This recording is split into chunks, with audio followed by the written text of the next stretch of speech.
This happened to me in early 2024, and I'm still receiving counseling about it. So I'm a college student in my final year, and at the time I rented a house with a couple of friends. We were away for spring break, and our house got broken into. It was heartbreaking. A whole bunch of stuff was taken, a MacBook Air, our PlayStation, and a bunch of cash that one of my roommates kept hidden under their mattress. Who knew people really did that these days? Thankfully, it was only a few $100s, but still, that's a lot of money to broke-ass bitches like us. I remember coming home buzzing but tired from the vacation and just staring in dismay at the door standing there, ajar. We went in carefully, probably should have called the cops first, and were just met with chaos. These thieves hadn't actually taken all that much, but they'd thrown everything around and made the biggest damn mess with books, food items, throwing the couch cushions around. Thankfully, I kept my room locked, so I thought that they didn't bust in there. But one of my roommates, the one who kept the cash under her mattress, her stuff all got trashed. We spent that night in a motel, and then the next day began the long and upsetting task of cleaning up our life. My roommate's boyfriends and a couple of our friends all pitched in to help, and by the end of the day, things were almost back to normal, minus the shared laptop we kept in the living room, the PlayStation, a bunch of food we had to throw out, and things like that. From the next day, we were tasked with itemizing all the missing items, and at first it seemed like it was only a handful of things, which I mentioned. Then as time passed, we started noticing more missing items, an expensive crock pot that I'd brought from home, a photography book that we kept on the living room bookshelf, and disturbingly a framed photo of the three of us from spring break the year before this. I hated the idea of the thief having our photo, especially since we were posing in bikinis, and I've never wanted them to frame that and put it up in the first place. It just sort of felt weird having it on display. And this kind of made me start suspecting that what if the thief was someone who knew us? And maybe I was reading too much into it. Maybe he'd just been some dirty perv who saw 3 college girls in bikinis and decided to stash it for the spank bank while he played on our stolen PlayStation. And the thought wouldn't leave me though, and it began to bother me more and more. I started pushing my roommates to keep checking if anything else was missing. Smaller items that we wouldn't necessarily be able to claim on insurance and could maybe give me a clue as to who had broken into my house. My roommates and the cops kept reminding me that there had been a bunch of burglaries, and it was likely just an opportunistic thief, but I was really fixating on the idea of a stalker or being targeted somehow. My other roommate noticed that some of her clothes were missing, particularly a few items of underwear. She couldn't say for sure that they'd been stolen. She said that she might have left them on spring break, not in that kind of way, just forgotten in the hotel, but I knew that she was just trying to make me feel better. They'd been stolen, just like the photo and our PlayStation. The money mattress roommate then noticed that a couple of pieces of jewelry had gone missing. None of her clothes though, they were all accounted for. I remarked that I was extremely grateful that the thief hadn't gotten into my stuff, which is when my roommates pointed out that the lock that I have on my door, even though you lock it from the inside, is possible to open and close from the outside with a screwdriver or something similar. I immediately began checking my things, because my room hadn't been disturbed and because nothing of value was obviously missing. I hadn't even thought to check. Imagine my relief when I couldn't find anything missing at all. All my clothing, underwear, keepsakes, and even a pretty expensive necklace I'd inherited from my grandma. If the thief had gone in my room, he would have stolen that, obviously. I was lying in bed one night, struggling to sleep with paranoia, when I noticed something on my side dresser. I turned on the lamp, got out of bed, and went over to it. It was a pen, a cheap-looking ballpoint pen. Now, it was a bit of a nicer one, like the kind that you get in banks or something, and I picked it up, scribbled on a bit of paper, and it didn't work. Strange. I just shrugged and then threw it in the trash. Now, back in bed, thoughts were whirling around my head, and I continued to fail to sleep. Something about the pen just being on my dresser without me remembering it was bothering me. What if? No. It couldn't be, could it? And I began studying my room. My photo board, my paintings, my computer, my shelf of plushies. There was a teddy bear sitting there among them that caught my eye. I tried to think, when had I gotten that one? I didn't recognize it, and I was sure I didn't recognize it. Hiding under the covers, I reached out and snatched my nearby robe, and then pulled it on under cover. Finally wrapped up, I climbed out of bed, hit the lights, and went over to the teddy. It was an expensive-looking bear, and I definitely didn't remember buying it. Picking it up, I could feel something hard inside its body. Its glassy eyes stared at me, dead shark eyes in a cute little teddy bear. Was it my imagination, or could I see a little glint in the eye? I turned the bear over, and sure enough, there was a slit I could open. I reached in and felt a large, hard object. I tore it free from the bear, and once again, sure enough, it looked to be a spy cam. I was horrified. I threw it face down and began to scour the room for other devices. And in total, I found the teddy, the pen, a smiley-faced badge, a plush snail, and then finally, hidden in my bathroom, a second spy cam pen. Of course, I freaked out. Even though it was the middle of the night, I called the cops and woke up my roommates. I was frantic, insisting that we check my light switches, all the fixtures, and all that kind of stuff. Hey, I've seen plenty of spy movies and creeper-type stories. I'm pretty sure I know where they hide these types of things. They helped me dismantle everything while the cops bagged up what I had found. We didn't find anything more, and I don't know if that made me feel better or worse. I couldn't shake the idea that there had to be more, but I'd never know. The cameras were broadcasting wirelessly, which meant that there was no actual way to tell what was receiving that signal. And I assumed law enforcement would be able to trace those things, but apparently the tech available, at least to civilian crime stuff, isn't that advanced. I'm sure they could probably have worked on it if the cameras had been planted in, say, the Pentagon, but it just wasn't worth the expense for some weird home invasion. And so in short, someone broke into our apartment, made it look like a robbery, then planted spy cams in my room, which were left undiscovered for a few days. I tried not even to think about the amount of times I'd undressed or been in a vulnerable position in front of those cameras. If I do, it still makes me feel sick to my stomach. I could not stay in that room after that, and my roommates were paranoid that they'd been bugged too, even though we could never find any other cameras. We stayed with various friends and kept returning to that house to scour for cameras, but never found any more. And it really screwed with all of us, honestly, and I'd be lying if I said that we were over it. The absolute scariest thing to me is knowing that the spy cams left in our house were fairly basic, cheap ones that you can find in Walmart or on Amazon. Why does that scare me? Because they don't broadcast very far. And this suggests that the culprit was nearby, maybe one of our neighbors. Maybe it just means that whoever put them there wasn't getting a signal, and I hope to God that was the case. But all I can picture is some creepy perv guy watching me changing from his living room next door, and even sitting in a car outside our place. I've never felt safe since this happened, and I hope that one day I can finally get over it.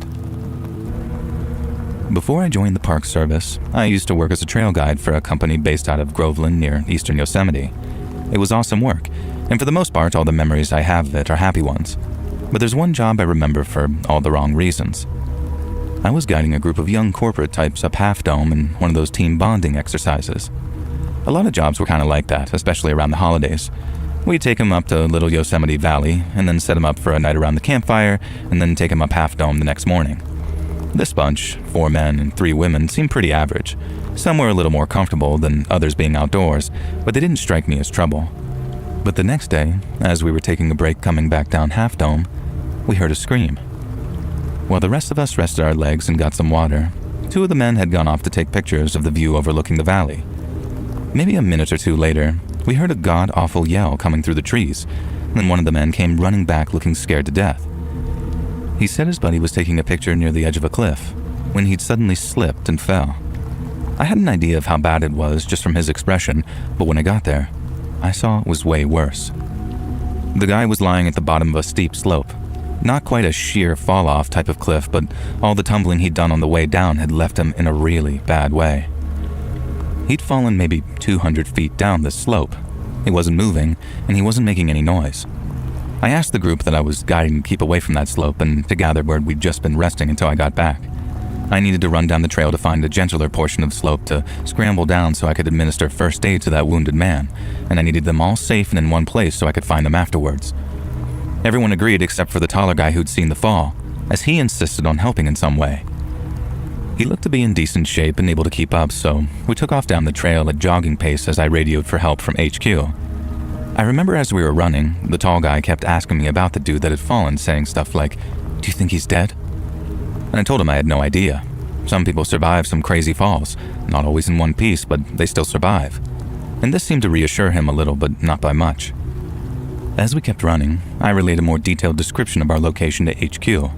My boss had been in touch with the park rangers who were sending out ATVs in a life flight.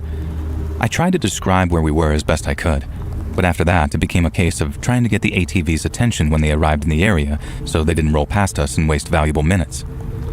The taller guy and I kept on running until we found a gentler slope we could get down, and then we made our way down to the bottom, careful not to trip and make our own selves casualties. At the bottom, we ran around back to where the guy had fallen, and when we got there, we were greeted by what was probably the worst thing I'd ever seen on the job. That fallen man had multiple fractures, severe abrasions to his face and head, and he was completely unconscious. But after a quick check of his pulse, I found that he was actually still alive. I radioed HQ again and told my boss that somehow our guy was still around, and that was the good news. But the bad news was that the state of his injuries meant that he was probably quickly running out of time. My boss said that he passed that on to the Rangers, and then after giving that injured man what little first aid we could, what came next was essentially just a waiting game. We had to stay put and hope either the ATVs or that life flight spotted us in time. It was tense, very tense, and the taller guy kept asking, "Is he dead? Can he hear us?" and all that kind of stuff. He kept trying to talk to this guy, saying, "You're gonna be okay, man. Just hang in there." I didn't think the injured man could hear him, but I wasn't about to interrupt him when he was essentially trying to make himself feel better. But then after, he started saying stuff like, "He just tripped, man. There was nothing I could have done. One second I was looking through my camera, and the next he was just tumbling down that slope."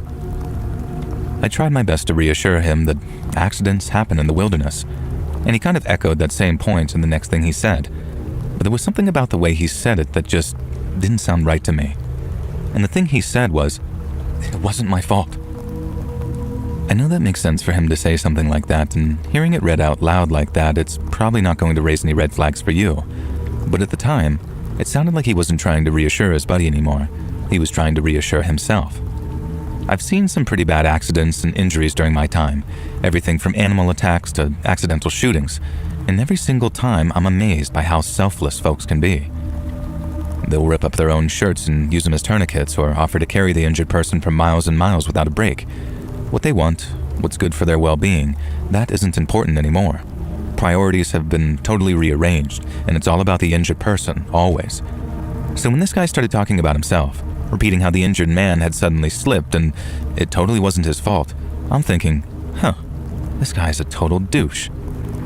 And that's legitimately all I was thinking, that the taller guy was some kind of self-centered a-hole, and I didn't devote any more brain power to it because I had obviously more important things to worry about.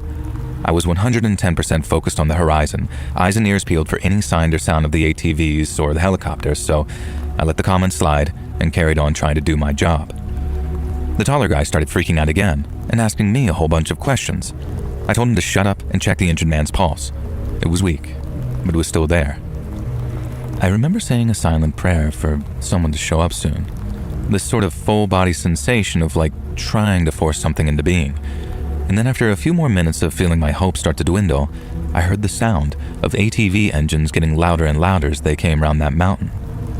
Myself and that tall man started yelling and jumping up and down, waving our arms, and then that's when they saw us.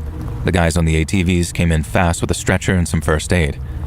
They not only had the gear to stop the injured man's bleeding, but they also had the GPS and the radios to tell that air ambulance exactly where it needed to land so they could get him on board as fast as possible.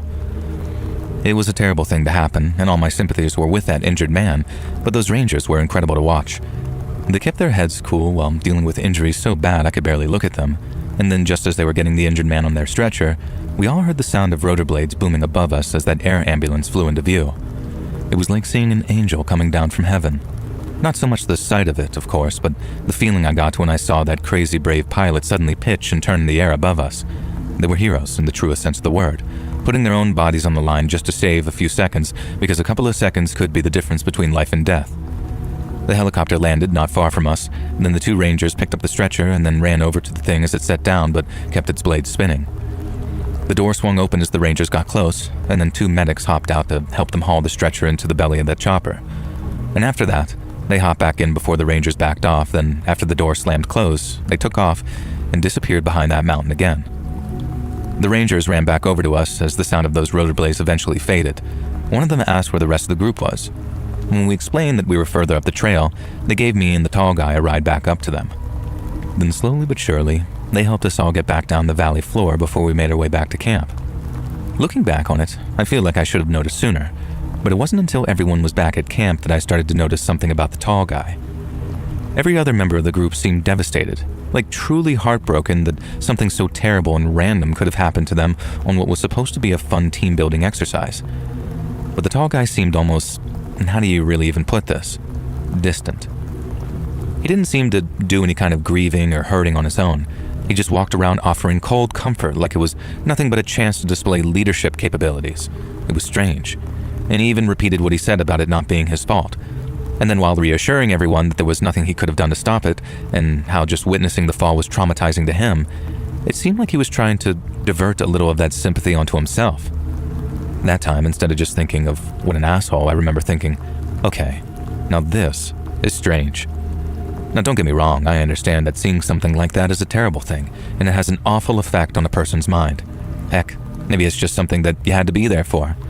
But take my word on the fact that something about the way the guy was behaving just didn't pass the smell test, so to speak. It had a lot to do with something I'd heard that previous night, but I'll get to that point later on.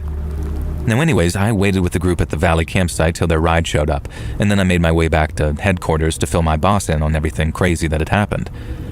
I went through the whole thing with him, start to finish, and then when I was done, I told him what I'd been starting to suspect over the past couple of hours. I didn't think the injured man slipped. I thought he was pushed, and I thought the taller guy was the one who did the pushing.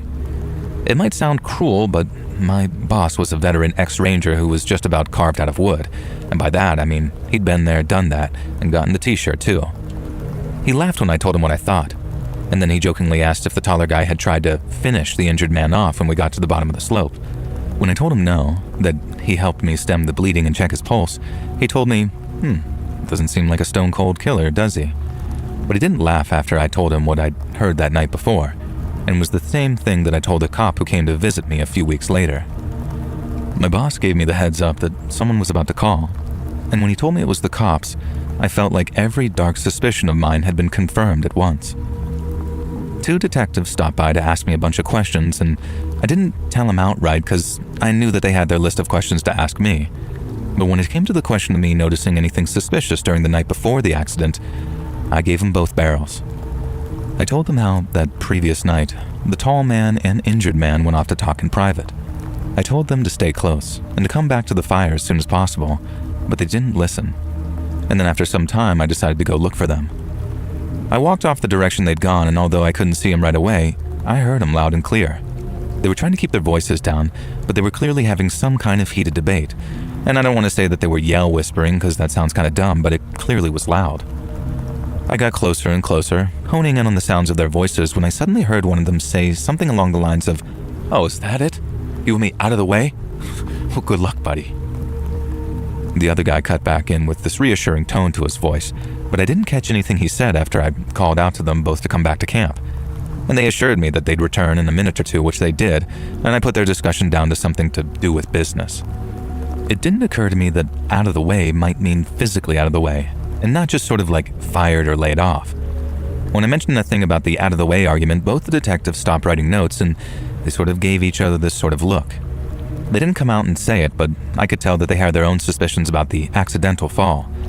But what they did tell me was how the injured guy was in a coma, meaning he wasn't talking to anybody anytime soon. It was a relief to hear that he'd survived, but it sucked hearing that he hadn't all the way survived, you know? But that's why they were talking to me, instead of just asking the guy if he had really slipped, or if he had been pushed. After thanking me for my time, I helped them out of the trailer and then called my boss to tell him everything that had been said. I guess it was a little I told you so moment because those guys were quite clearly about to launch some kind of attempted murder case. And although I don't know how it all panned out for them or if the injured man ever woke up from his coma, my mind's already made up. I think that not only was there an attempted murder during one of my guided hikes, but I got a front row seat to watch that psychopath try and worm his way out of it.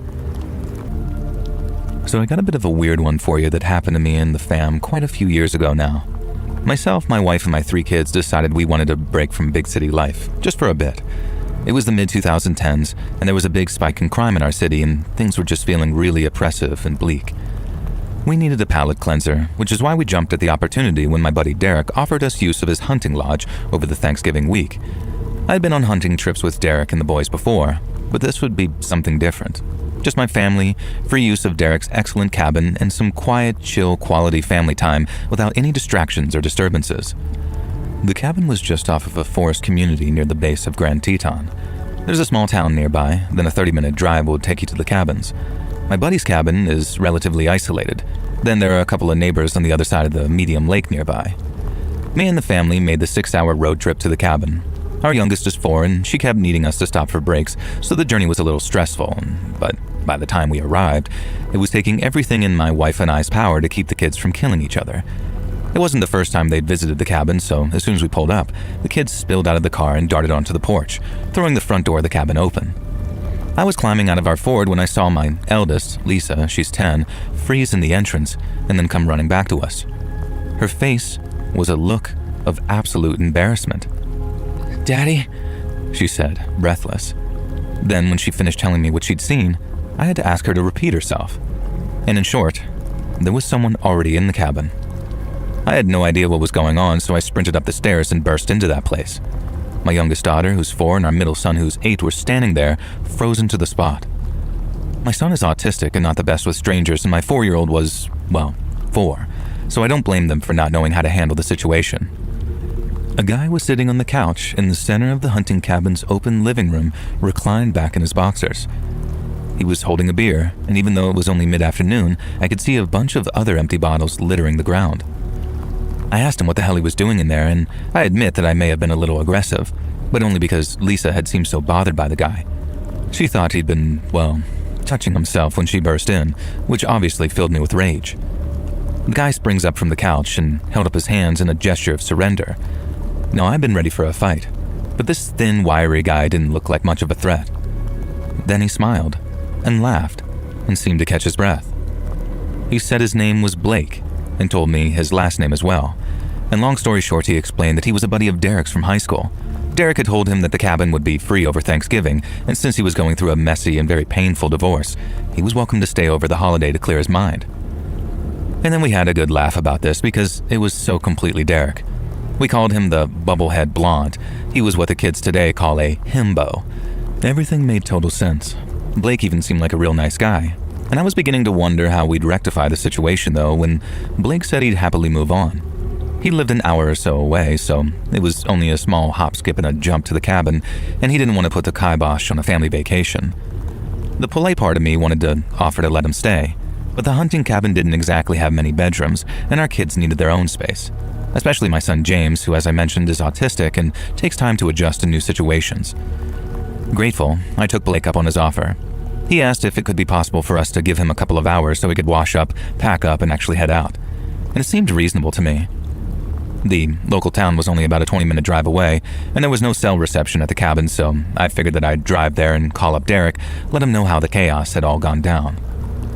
Me and the family piled back into the car, wished Blake well, and drove down the winding trail to the village.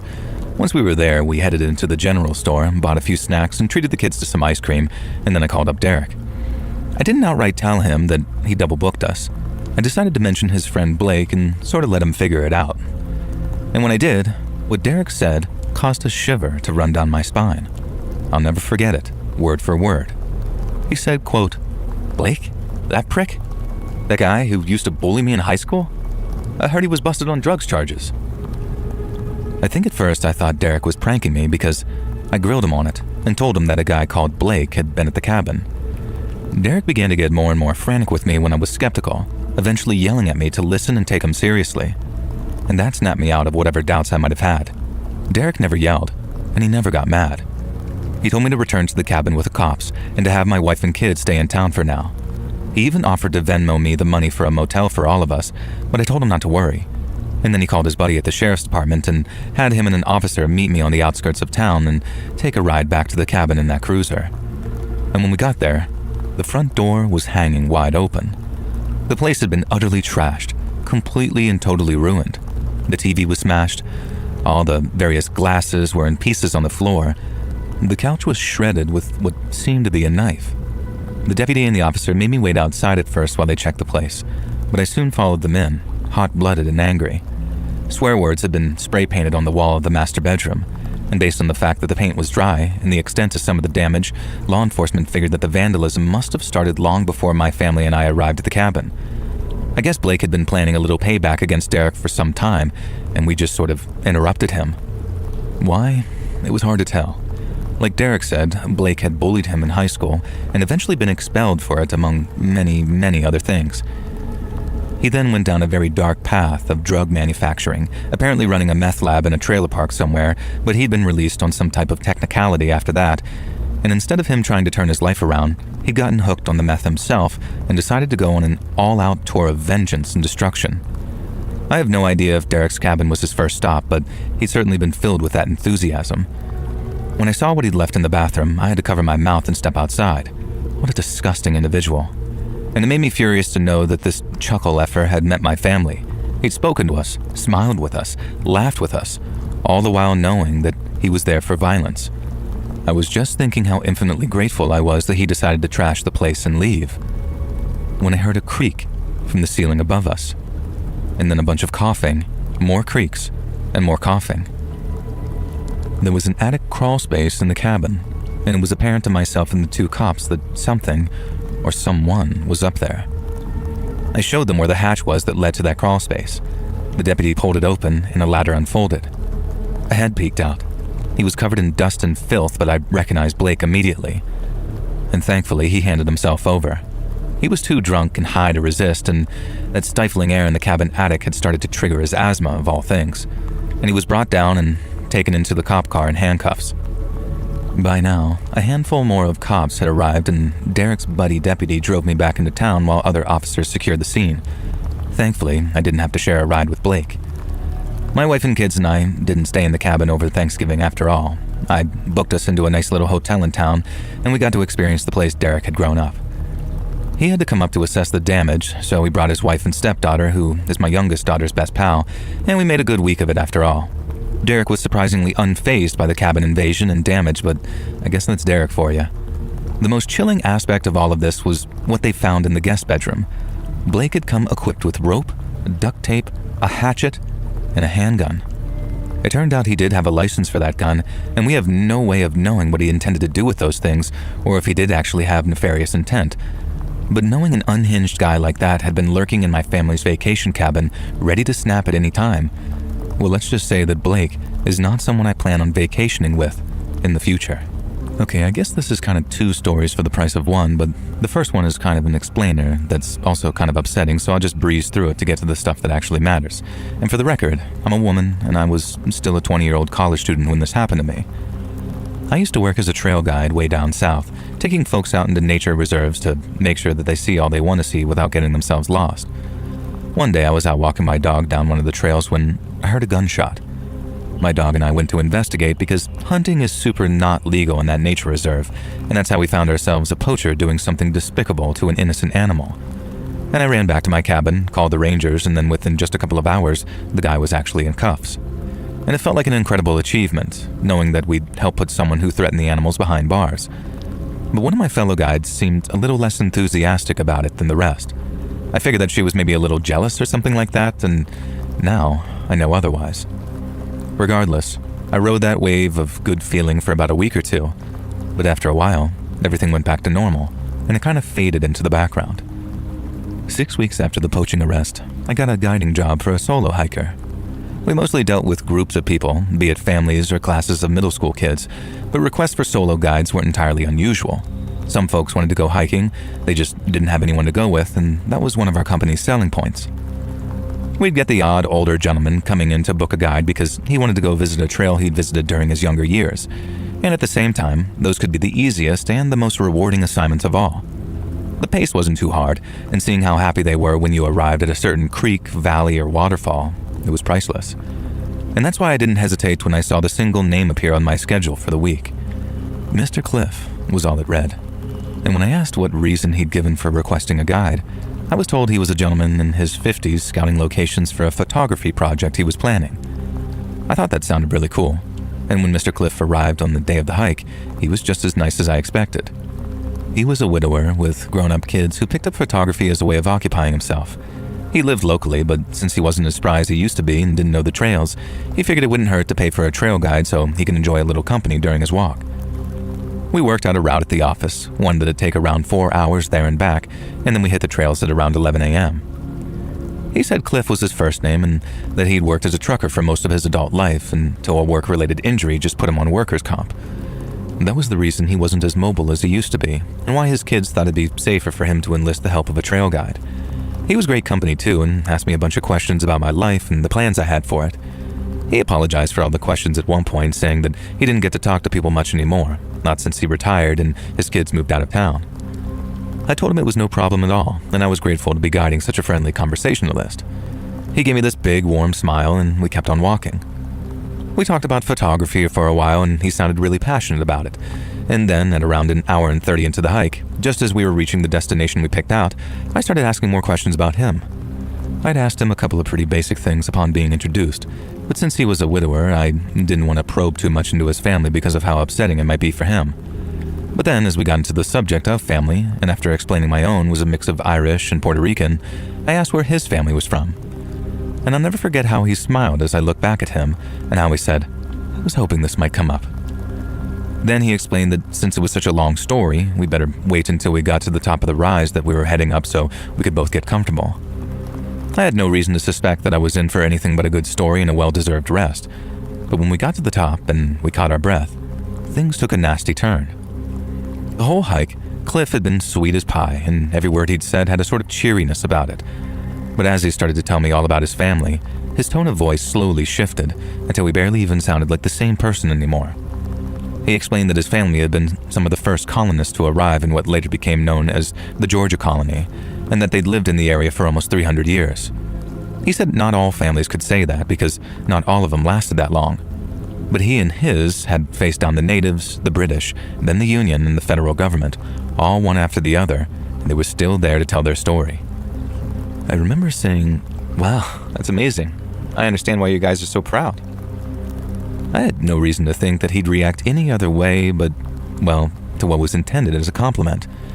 And yet somehow Cliff seemed to take issue with that. He told me, "I don't think you do understand, but you will." And then he launched back into a story about what his family had done to survive. He said when the natives tried running them out of their homes, they learned how to fight. Then when the British tried starving them out, they learned to live off the land, just like the natives had done before. When the Union took everything of value, they found other ways to make their money, and since folks were always going to need meat for their pots and furs to keep warm in the wintertime, hunting and trapping became their way of keeping food on the table when times were at their hardest.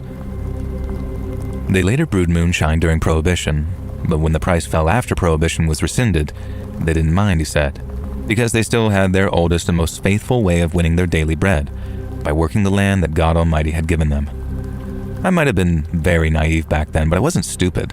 All that mention of living off the land and the hunting, trapping, and skinning his family had done to make money, all that had me thinking of one thing, that he was going to be killing animals on the land.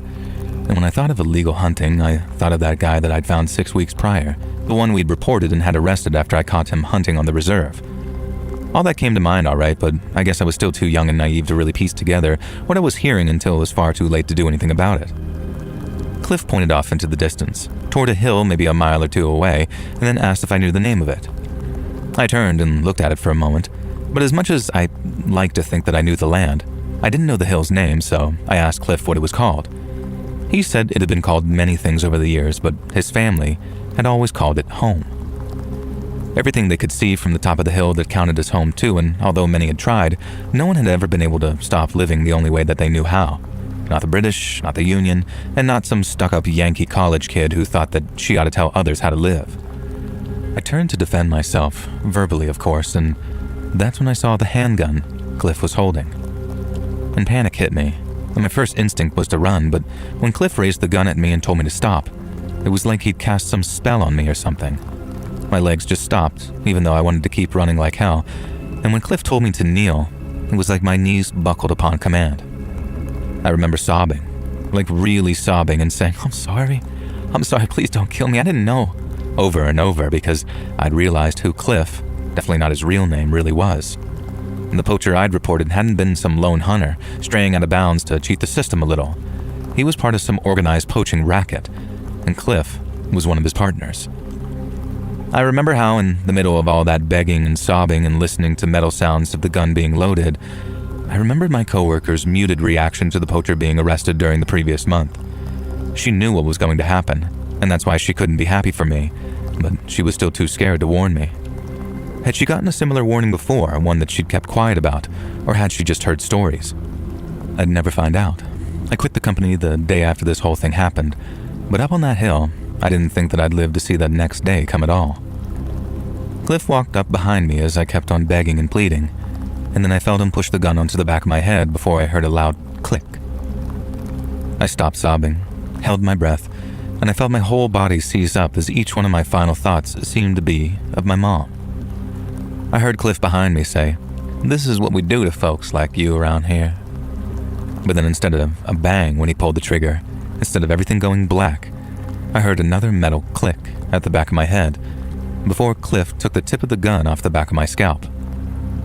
I peed myself. I'm still kind of embarrassed to say it, but it's the truth. I heard that click, and it was like a full body release. But it was only yellow, no brown. But I was so terrified of death in that moment that even when it didn't come, I still peed my pants.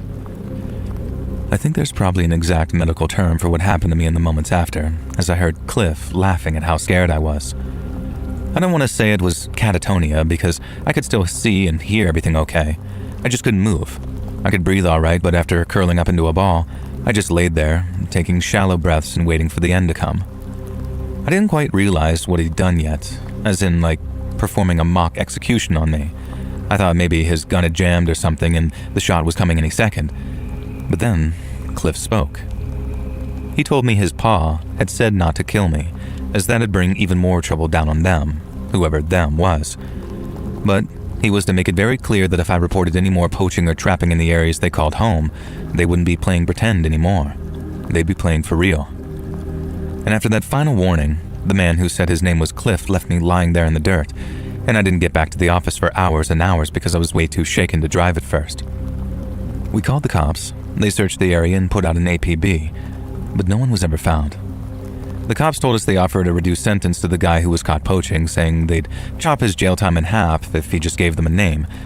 But he was just stonewalling them and said that he didn't know what they were talking about. I'd like to be able to say that I went back to the trails, but unfortunately, that incident marked the end of my guiding days for good, and I moved back to Michigan once I graduated. I'm a woman in my 20s, and this happened to me a few years ago, and it still gives me chills to think about. It's kind of ridiculous, and I can look back on it with friends and laugh now, but it was absolutely heart-wrenching at the time. It started when I was walking home from work one summer evening. My car was in the shop, and I didn't want to take the bus because I can't stand the smells. It's kind of a running joke with my loved ones. I have an incredibly sensitive nose, and I get bothered by smells pretty easily. And that's how I first became alerted to the guy following me. I could smell the strong scent of dead fish. At this point, I'd walked a couple of blocks, and this foul, lingering scent was persistent. At first, I assumed it was the area. I lived in a coastal town where fishing is a core aspect of our commerce, so the smells associated with fishing aren't uncommon. They weren't usually around my area of the town, though, because why would I choose to live in an area that stank of fish when I have a sensitive nose? So it was a bit unusual for it to reek this bad, and that's when I wondered if it was someone, not something, who was serving as that source of the smell. Since I was alone, I didn't want to attract anyone's attention, so I ducked into a nearby alcove and pretended to check my phone while scanning my surroundings. There was a man about 30 feet behind me. He caught my eye because he was stumbling along, not drunk as such, but almost like he had a limp. And then when I stopped, he quickly found a reason to stop too, pausing at a bench to tie his shoelace. I'm not normally the type of person to assume I'm the center of attention, but it was so obvious to me that this guy was following me, and so I tested it out, moving along the street some and then stopping to check my phone. And sure enough, every time I stopped, he would stop too. A few more times and I was certain this guy was following me. He kind of looked disheveled, and I noticed he was wearing a waterproof fishing coat, even though it was a very warm day. He had a scraggly black beard, a beanie cap, and he was carrying a huge brown fabric bag. I could see wetness soaking through the bottom of that bag, and I figured that was where the smell of the fish was coming from. And it seemed like he had his catch for the day, and maybe he wanted to add me to the net. Gross. I was only a block or two from home now, and so I hurried, and there was this panic building up inside me about what I'd do when I got home. There was nowhere else nearby that I could go, which meant that he'd see the apartment where I lived. Not much I can do, I figured. Either I hung around and he potentially caught me, or I darted inside my 3-story apartment and locked the front door behind me. And so that's what I did. And then I watched through the front window, hidden out of sight, while the guy kind of lingered outside for a while before scurrying off. He looked lost and confused, and I wondered if maybe I'd been imagining it after all, or there had been some innocuous explanation for the following. Regardless, I informed the building superintendent, who I got along with pretty well, about my concerns, and he assured me that there was no way any weird men stinking of fish were getting into the apartments. Relieved, I went upstairs to my second-floor apartment and forgot all about the incident. I didn't see the guy again for a few days. It had mostly drifted to the back of my mind, but my car was still in the shop, so whenever I walked home from work, I did keep an eye out for any strange men following me. I was home free, or so I thought. It was around 1:30 a.m. when I woke up, startled. You see, I live alone, no roommates, no pets, nothing. I'm usually a heavy sleeper, so when I snapped awake, I figured something must have alerted me. I could just kind of feel a sense of wrongness and unease in the air. You know when you'd enter a house as a kid and you could just tell if someone is or isn't home? It felt like that, but of course nobody was supposed to be here. And I strained my ears to listen. Nothing. All was quiet, but then I smelled it. Something fishy. Literally, that is the unmistakable strong smell of dead fish wafting through my apartment. Of course, my mind immediately went back to my stalker, a label that I'd just given him even though I'd only seen him that one time. Maybe deep down some part of me knew that he would be back. And I listened, trying to make out any noise over the sound of my own panicked breathing. A clatter sounded from the living room, and then a sort of muttered voice. Yeah, it definitely wasn't my imagination. Someone was in my damn apartment. Ever since the guy had followed me home, I've been thinking about this eventuality. I didn't own a gun back then, something I've since rectified, but I did have my brother's baseball bat. He'd given it to me when I'd moved down to the coast, mostly as a joke, but told me to keep it on hand to protect myself. I'd quickly moved in, put it in the closet, and forgotten about it. But I'd been sleeping with the bat beside my bed ever since the guy followed me home. I grabbed the bat now and crept into the living room in my t-shirt and shorts. As soon as I left the room, I saw how the intruder had gotten in. The front door was busted open. We later found out that the wood must have been rotted around the latch or something, because he'd seemingly used some kind of tool to crack it open. No wonder I'd woken up. The man at the moment was standing in my living room, right there in the darkness. He wasn't moving.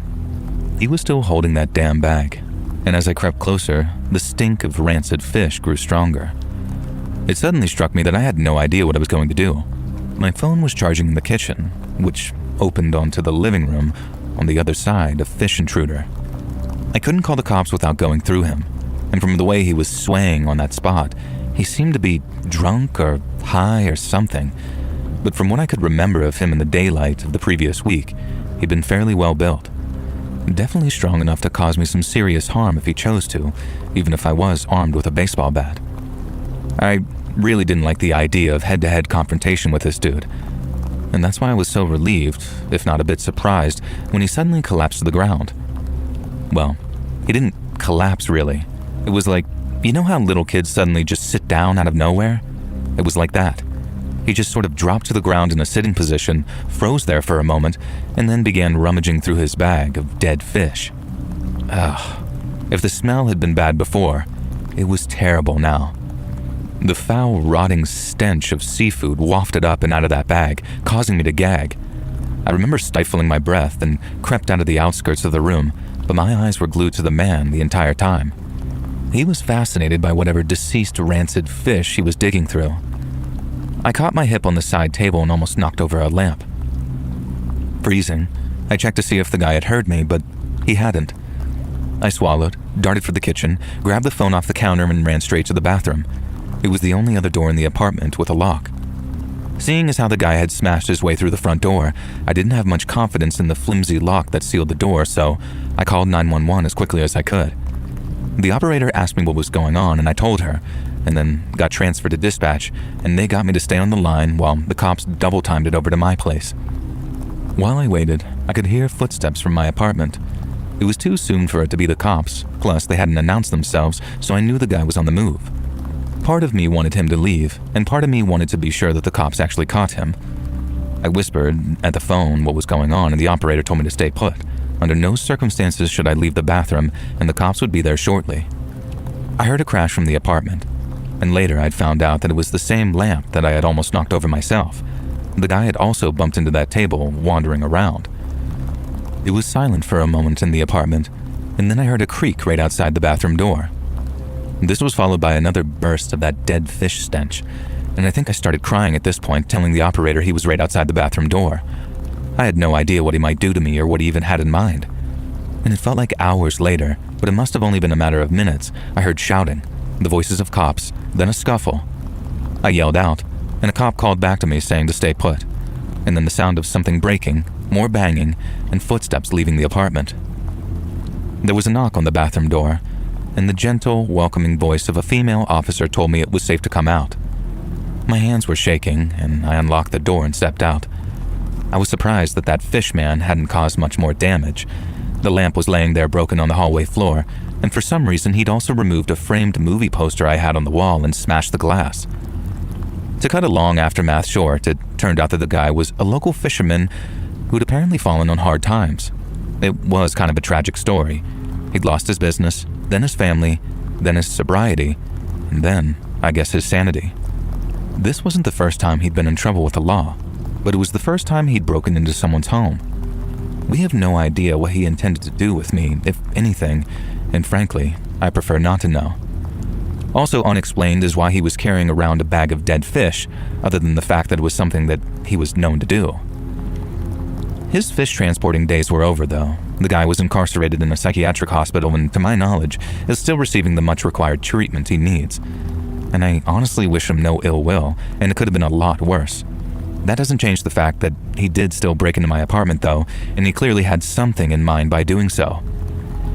He definitely followed me home that one day, and then returned a few days later, which suggests a degree of intent. I make myself feel better by reminding myself that the mental illness, alcohol, and whatever drugs he'd used cooked his brain to a point that it blitzed all of his mental faculties. I couldn't stay in that apartment for long after that, though. Thankfully, the landlord let me out of my lease early, and I moved right over to the other side of town. I don't think that I could have tolerated staying in that place because, for one thing, I could never get rid of that lingering smell of dead fish. I've got a pretty traumatic story to share from a couple of years back when I was 21 and still in college. Since we're both outdoorsy, my friend Jaden and I decided to go hiking the Cascades one weekend, and we thought it'd be fun to hit the trails and take in the views. So we meet Warren on the trail, and he's this good-looking dude probably in his early 30s and has super friendly vibes. He also said that he was a professor at Evergreen State University and knew the Cascades like the back of his hand. We chatted for a few minutes, and he offered to show us around this cool spot that he knew of. He seemed legit, clean-cut, confident, the kind of guy you'd trust. And so we both think, sure, why not? We follow him to this nearby beauty spot, and it's honestly gorgeous, like literally perfect to take some pictures. Warren's easy to talk to.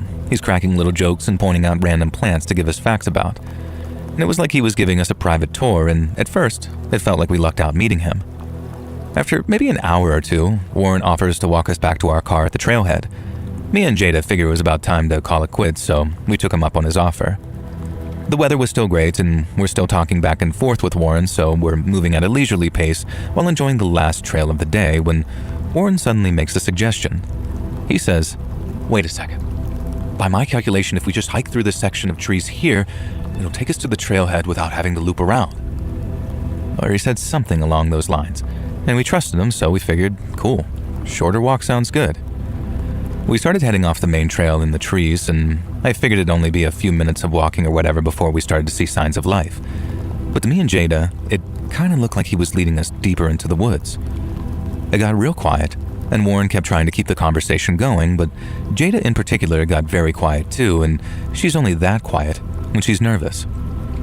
When she started lagging behind, I glanced back and saw her shake her head at me, signaling that she didn't want to continue. I knew exactly what she was talking about, so I told Warren that me and Jada weren't so sure about this shortcut and wanted to head back toward the trail. Warren turned around, and at first he just smiled, and he says, "Ah, come on, it's just a shortcut. I've been here dozens of times." His voice was still friendly, but it had this weird edge to it, like he was forcing the friendliness now. Jada shook her head and then backed up by saying she wanted to go back too, not just me. Warren kept on smiling, but his eyes narrowed over a little as he looked at us. He told us we were being silly, that there was nothing to worry about, but Jada wasn't backing down. She said she wasn't taking another step into those woods, and not a thing he could say could convince her otherwise. And that's when he started to get mean. He responds by saying, "Oh my God, what's wrong with you? I said it's fine." He tried to smile at us after, but we heard the aggression in his voice when he asked Jada what was wrong with her. And that was the mask-off moment for us. I grabbed Jada's arm, and then we turned and started quickly walking back toward the trail we'd just been on. But then seconds later, I heard it. Fast and heavy footsteps crunching up behind us. Warren yelled, "Where do you think you're going?" And we sped up, almost jogging then, but he was faster. Suddenly I heard Jada let out this yelp of panic, and I felt this horrible chill go through me. I spun around just in time to see Warren's hand clamped around Jada's arm before he yanked her back so hard she stumbled. She screamed at him to let go as she tried to wrestle herself free, but Warren was too strong. The look on his face was totally different too, nothing like the charming guy we'd been laughing with just an hour before. He screamed at us, "You're not leaving!" Then the next thing, he shoves Jada to the ground so hard it sounded like it knocked the wind out of her. She sprawled in the dirt for a second and then started scrabbling for a grip as she tried to push herself to get away from Warren. I froze for a split second, my mind going 200 miles an hour thinking, what the hell's going on? Is this really happening? But it was, and I needed to do something to stop it. I remember seeing Warren just looming over Jada with his fist clenched and his chest heaving, looking like he was about to jump again. And then a thought hit me right between the eyes. I unzipped my fanny pack, fumbled past my keys and sunscreen, and then grabbed hold of a cold metal canister of pepper spray. I then yanked it out, pointed it at Warren, and then yelled at him to back off. My voice shook so badly I barely recognized it, and at first when he turned around, he just laughed his almost mocking-sounding cackle at me. He took a step towards me, staring me right in the eye, and dared me to use it. He didn't have to ask me twice. I pressed the button, unleashing a stream of pepper spray that hit him square in the face. He screeched so loud and crazily from the pain that it sounded like an animal, and then he backed off, rubbing his eyes and face. The pepper spray worked, but the breeze hit us too. Some of the spray blew back in a stinging mist that hit my eyes and nose like fire. I choked, tears were forming in my eyes, and Jada got some too as she got up and ran towards me and was pressing her hand to her eyes as she yelled at me to run. We knew that was our chance, and so we bolted through the woods even though we were both half blind.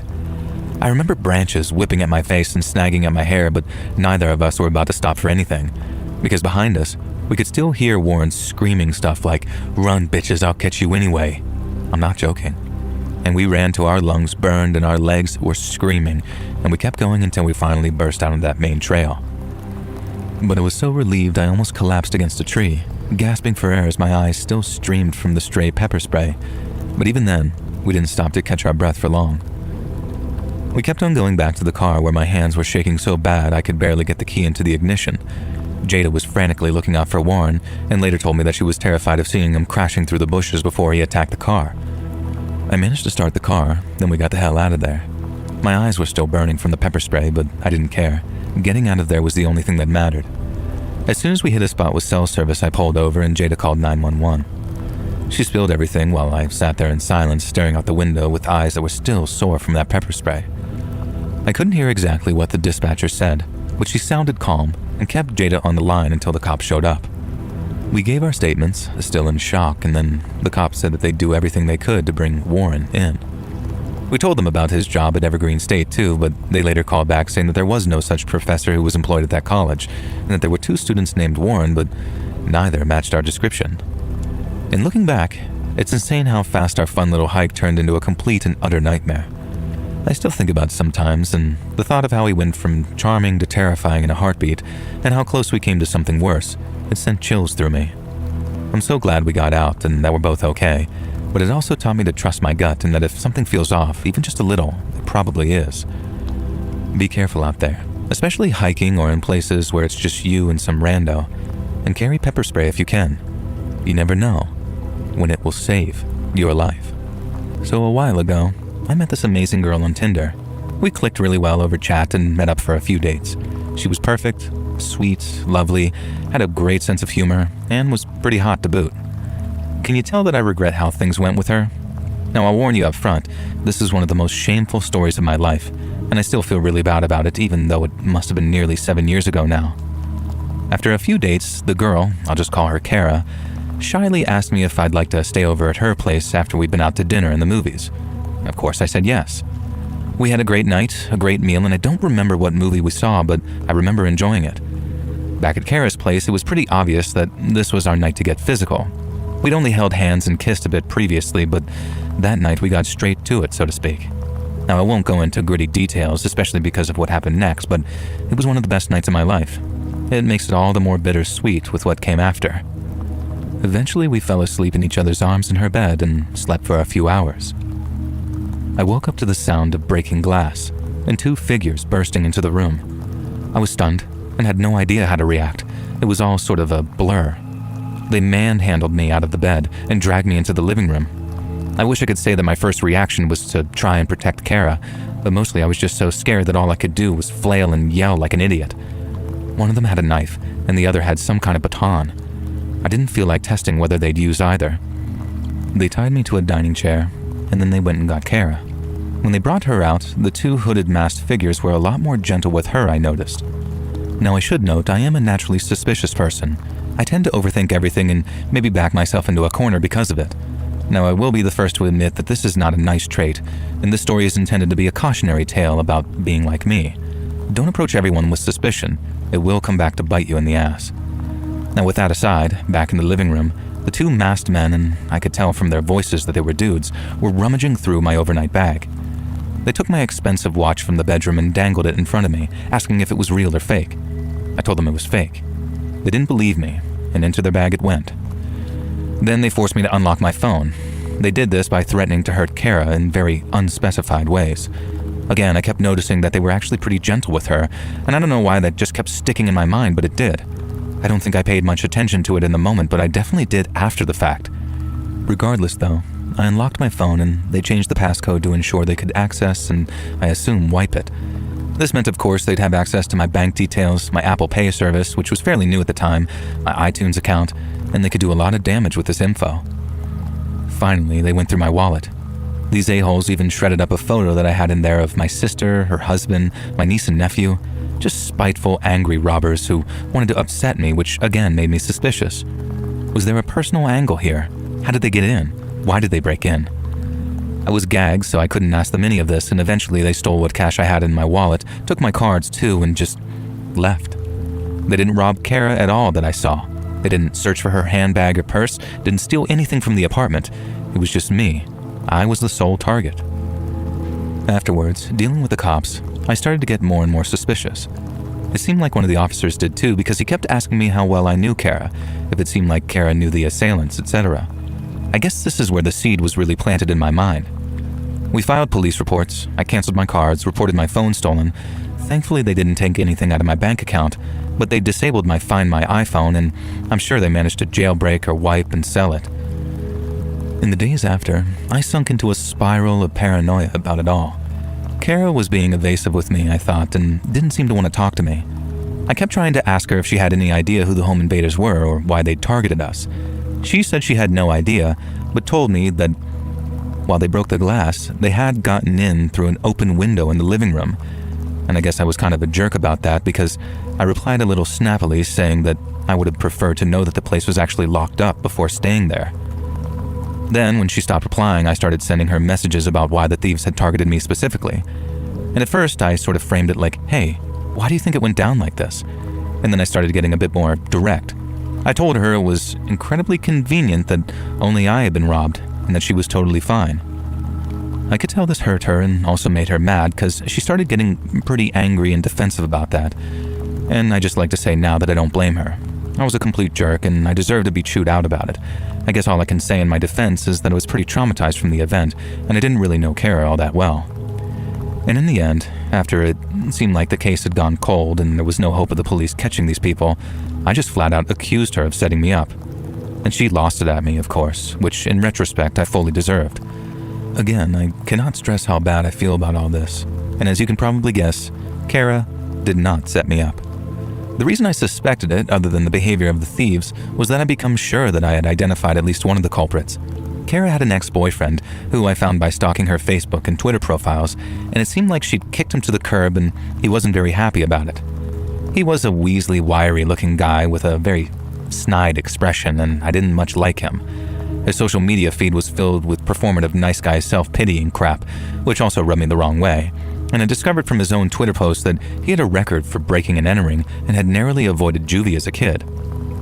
Hilariously, he was an upper-middle-class guy with a chip on his shoulder who acted like the world owed him a favor, but really his rich parents had gotten him off that charge. In my conspiracy brain-coded mind, I put 2 and 2 together and came up with 5. A scenario where Kara and Nice Guy had faked their breakup on social media and were luring in poor, unsuspecting Tinder dates like myself to be robbed at knife point. I even went so far as to tell the cops my theory, and they said they'd look into it. I have no idea if they ever interviewed this Nice Guy, but I hope they did. I also became certain that the other thief had been my friend Bill, who he also interacted with on social media. I built up this whole narrative in my head. In the end, I completely cut off Kara, convinced that she'd been responsible for one of the worst nights of my life. For the next 6 months, I callously recounted the story of the Tinder date who scammed me to a few friends, until one day something stopped me dead in my tracks. It was a news story about a breaking and entering gone wrong, where a woman in my town had been the victim of a break-in and assault and suffered life-changing injuries as a result. It was Kara, and the culprit was Nice Guy.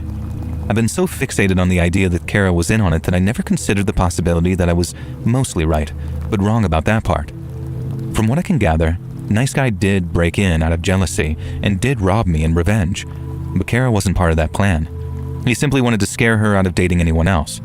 When that clearly failed, he grew more and more jealous and I guess eventually went back for Kara, this time causing permanent damage to her.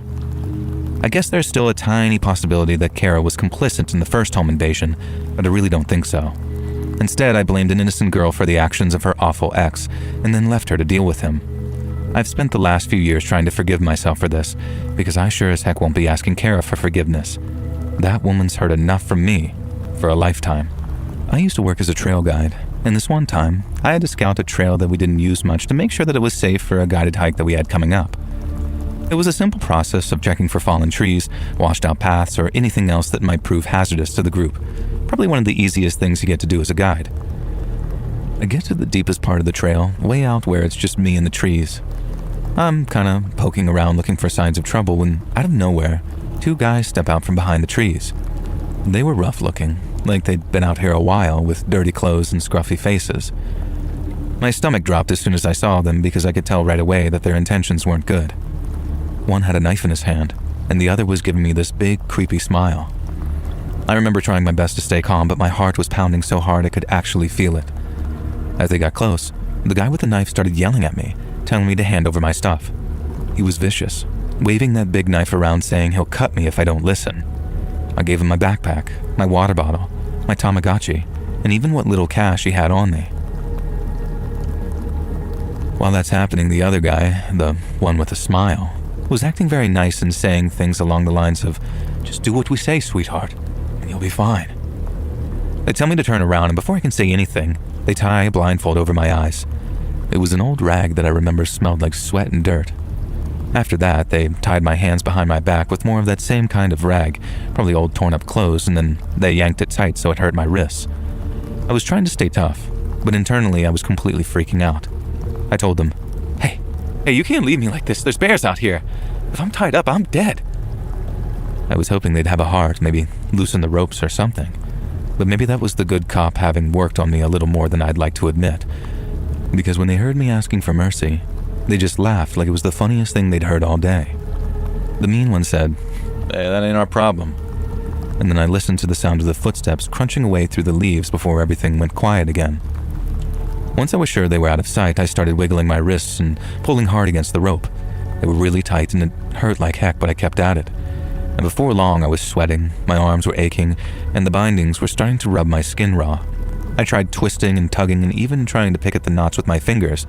Then after what felt like forever, but was probably a half hour, I finally got one hand loose. From there, I yanked the rag off completely and pulled the blindfold away. I was free, but I wasn't safe yet. I didn't stick around to look for my stuff those guys might have left behind. I just started running back down the trail as fast as my legs could carry me.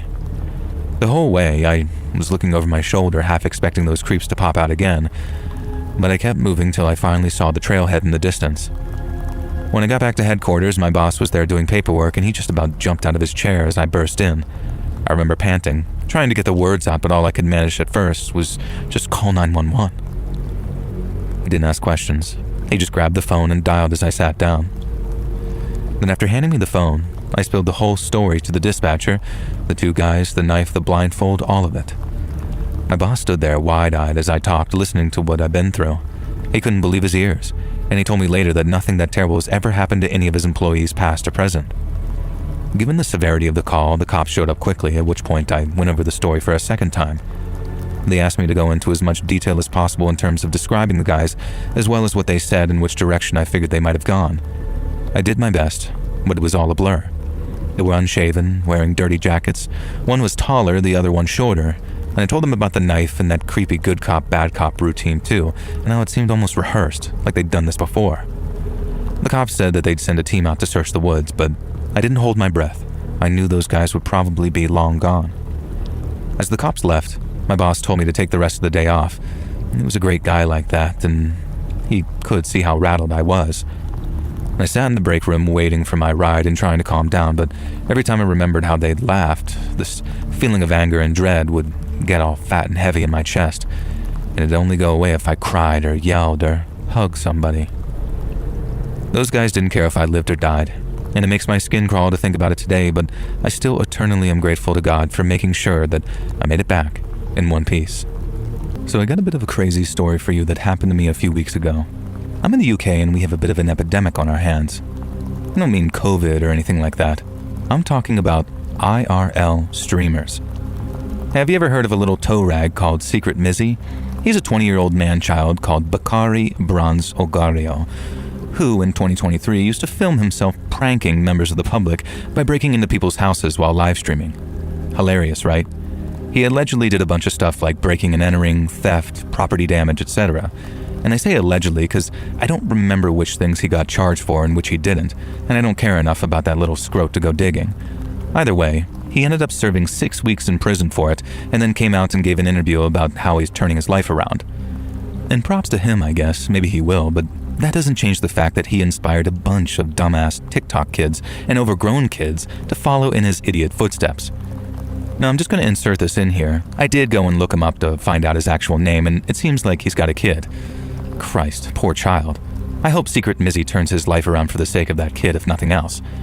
Anyway, this isn't about him. This is about a guy in my year at college who I guess thought Secret Mizzy was the coolest Mother Hubbard in the whole of Stockton-on-Tees. I remember overhearing him at college with the girls and rolling my eyes hard as he was playing those dumb Secret Mizzy clips. This was this year too, 2025. Imagine still idolizing this guy a year after he'd served hard time for his stupid TikTok actions. I'm only 18, but people say I'm old and grumpy for my age, and maybe that shows, but holy heck, I cannot relate to some people in my generation. This guy, who I kid you not called himself the Jizzler, well, he was particularly unrelatable.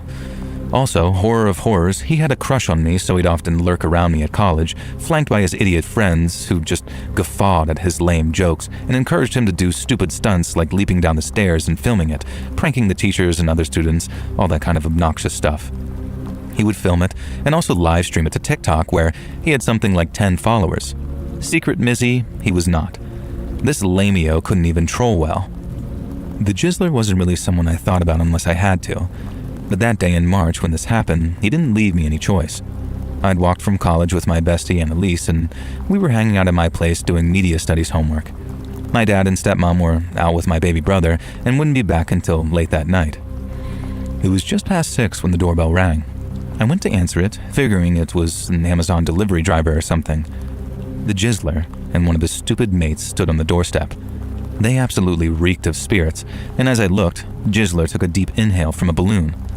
Whippets and all that crap had been all the rage at our college this year, and Jizzler was particularly fond of killing a few brain cells before committing his latest stunt. I didn't even have time to react. He shoved his way into my house, leaving his mate on the doorstep. Alarmed, I quickly slammed the door, locking the mate out. That didn't deter Jizzler, though, who was staggering and stumbling his way down my hallway, holding his phone up on a selfie stick. He was narrating into the phone, but his words made no sense. Whatever he was on or had been drinking, it had scrambled his brain. Jizzler reeled and staggered down the hall. He knocked into the side table and sent an expensive vase crashing to the ground. I shrieked, trying to grab at him, and he shoved me hard against the wall, sending family photos crashing to the ground. In that moment, I was incensed. He couldn't do this. This was a crime. I shouted as much at him, and he just laughed and didn't seem to care at all. I followed him into the living room, grabbing at him, trying to stop this maniac. Annalise had come running from the kitchen to see what was going on, and she looked horrified. Annalise is a quiet, shy, gentle person, the polar opposite to me, someone who does not shy from picking a fight if I feel an injustice is occurring. Gisler was picking up my parents' things, his phone held up all the while, and he found my grand's ornament cupboard, which we'd inherited from her when she went into the home. And oh no, all her little glass models and ornaments, swans, dogs, clowns, things like that. Gisler turned so the camera was filming him and reached behind him, sweeping ornaments off the shelf. They crashed to the ground, shattering, and I began to scream, and so did Annalise. Gisler just laughed, grabbing another ornament and flinging it at the wall. I lunged at him again, slapping and trying to claw at him, but I guess whatever drugs and alcohol he is on made him oblivious to any pain. Instead, he shoved me again, even harder, and I fell back and jarred my back against the fireplace. Instant pain as my tailbone connected with the grate, and I started sobbing. Meanwhile, the Gisler was now pulling the settee cushions off and throwing them around. Our living room had a lot of fragile things on display, and he was damaging all of it. One hard throw of a cushion caused the TV to topple to the ground and actually spark. Next, he was using his phone on the selfie stick to smash the light fixtures above his head. I was freaking out. Annalise, meanwhile, had fully disappeared. I felt a moment's anger at her. How could she leave me with this lunatic? But then she reappeared, and she was holding a phone in one hand, which I could see had an active call, and a kitchen knife in the other. She yelled at the Gisler to stop. He did pause, looking at her holding the knife, and then began to let out the most insane, hooting laugh. That's when I noticed that the phone he was holding didn't even seem to be switched on. This absolute maroon thought that he was live streaming his whole rampage, but he was too drunken high to notice his battery had obviously died. Annalise told him that the cops were on their way, and that he'd better stop. Instead of stopping, Mr. Mizzy grabbed an ornament from above the fireplace. I scrambled to get out of his way and looked up at what he had. Oh no, Granddad's ashes. The Gisler had grabbed the urn with Granddad's ashes in it and was holding it recklessly in the air. I jumped to my feet and shouted the only thing I could think of. "That's my bloody Granddad!" I expected him to hurl the urn at me or something, but instead it was like this sort of snapped him out of it. It felt like I'd slapped him or thrown cold water in his face. He stared at me, and suddenly a look of stupidity and shame crossed his face. I saw him looking around the living room. A sick expression formed, and he very gently, almost comically, put Granddad's urn back on the mantelpiece and then collapsed onto the living room settee until the cops arrived. Long story short, this happened a couple of months ago, and the case is still ongoing. We don't think it'll go to court. The Gisler's family are paying for the damage and trying to persuade us to drop the charges, which I guess we might. Turns out he'd gotten super drunk on his day off from college and then dropped a few pills that he'd gotten from a mate. Then he did the nitrous, and I guess it made him go temporarily insane. I do feel a tiny bit bad for this stupid kid. He's not going to be able to complete his A-levels, and he's kind of tanked his life a bit, but I can never forgive him for terrorizing me and almost smashing my beloved Granddad's ashes. Many years ago, I was out on a trail with my group, leading them through the woods like I've done 100 times before. It was a nice day, the sun was shining and the birds were chirping, and since we'd been hiking for a couple of hours, I figured it was time to take a break in a nearby stream. It's one that I regularly stopped at with my guys, and they'd top up their water bottles or splash their faces to keep cool, and then as usual, they put down their packs, pulled out their snacks, and then started chatting among themselves. I'm keeping an eye on them, making sure nobody wanders off or does anything dumb, like stepping on a loose rock when one of the guys, a guy with a big old backpack, asked if the water's safe to drink. It was a fair question. Nobody wants to chug something that's going to make them sick, so I tell them I'll check it out like I always do. And the routine was pretty simple. I walk upstream a little, maybe 50 yards or so, to make sure there's nothing funky in the water. Usually I'm looking for stuff like dead birds or small animals that might have fallen in and started rotting, because that kind of thing can leach nasty bacteria into the stream, and I ain't about to let my group get sick on my watch. In all my years guiding, I'd never found anything worse than a few leaves or some mud, and it's usually just a quick check to be on the safe side. So I leave the group to munch on their granola bars and head upstream. It's gurgling along all peacefully, and I'm just strolling, keeping my eyes peeled, and thinking about how I'll maybe crack a joke about how it's cleaner than city tap water. But then, I stopped dead in my tracks. Right there in the middle of the stream, sitting in the shallow water, is a deer's head. Not just any deer's head. It was rotten, like really badly rotten too. And the thing's a total mess. The eyes are cloudy, there's flies buzzing around it, and the smell hits me like a punch to the nose. I've seen dead animals before, but nothing like that because the cut where the head was chopped off was clean, way too clean for it to be some predatory animal. It was like someone took a sharp blade, made a hunting knife, and sliced clean through the thing's neck before they left it right in the water. My gut was telling me it wasn't an accident. It felt like someone put it there on purpose, like they wanted it to be found. I figured maybe it was a warning, though I didn't know who'd do something like that or why. I remember standing there for a second or two, just staring at it and trying to wrap my head around what I was seeing. The water's flowing around it, carrying who knows what downstream to where my group's sitting, and I knew right then we had to move. The water wasn't safe, and from what I could tell, neither was being there in the first place. The only thing was, I knew I couldn't tell the whole truth either. Those folks were out there for nothing more than an afternoon hike. If I told them the truth, they might panic, and I didn't need a bunch of city people freaking out in the middle of the woods.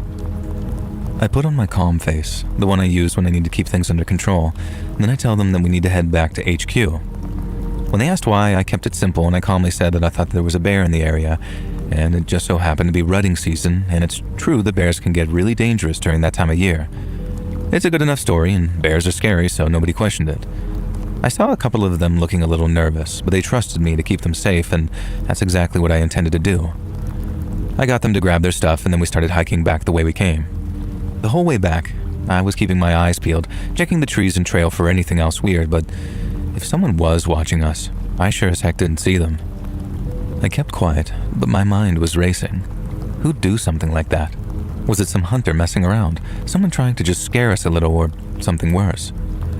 I didn't know, and I didn't like not knowing, but my job was to keep these people safe, so I focused on that. I kept the group moving at a steady pace, not too fast to make them worry, but quick enough to put some distance between us and that stream.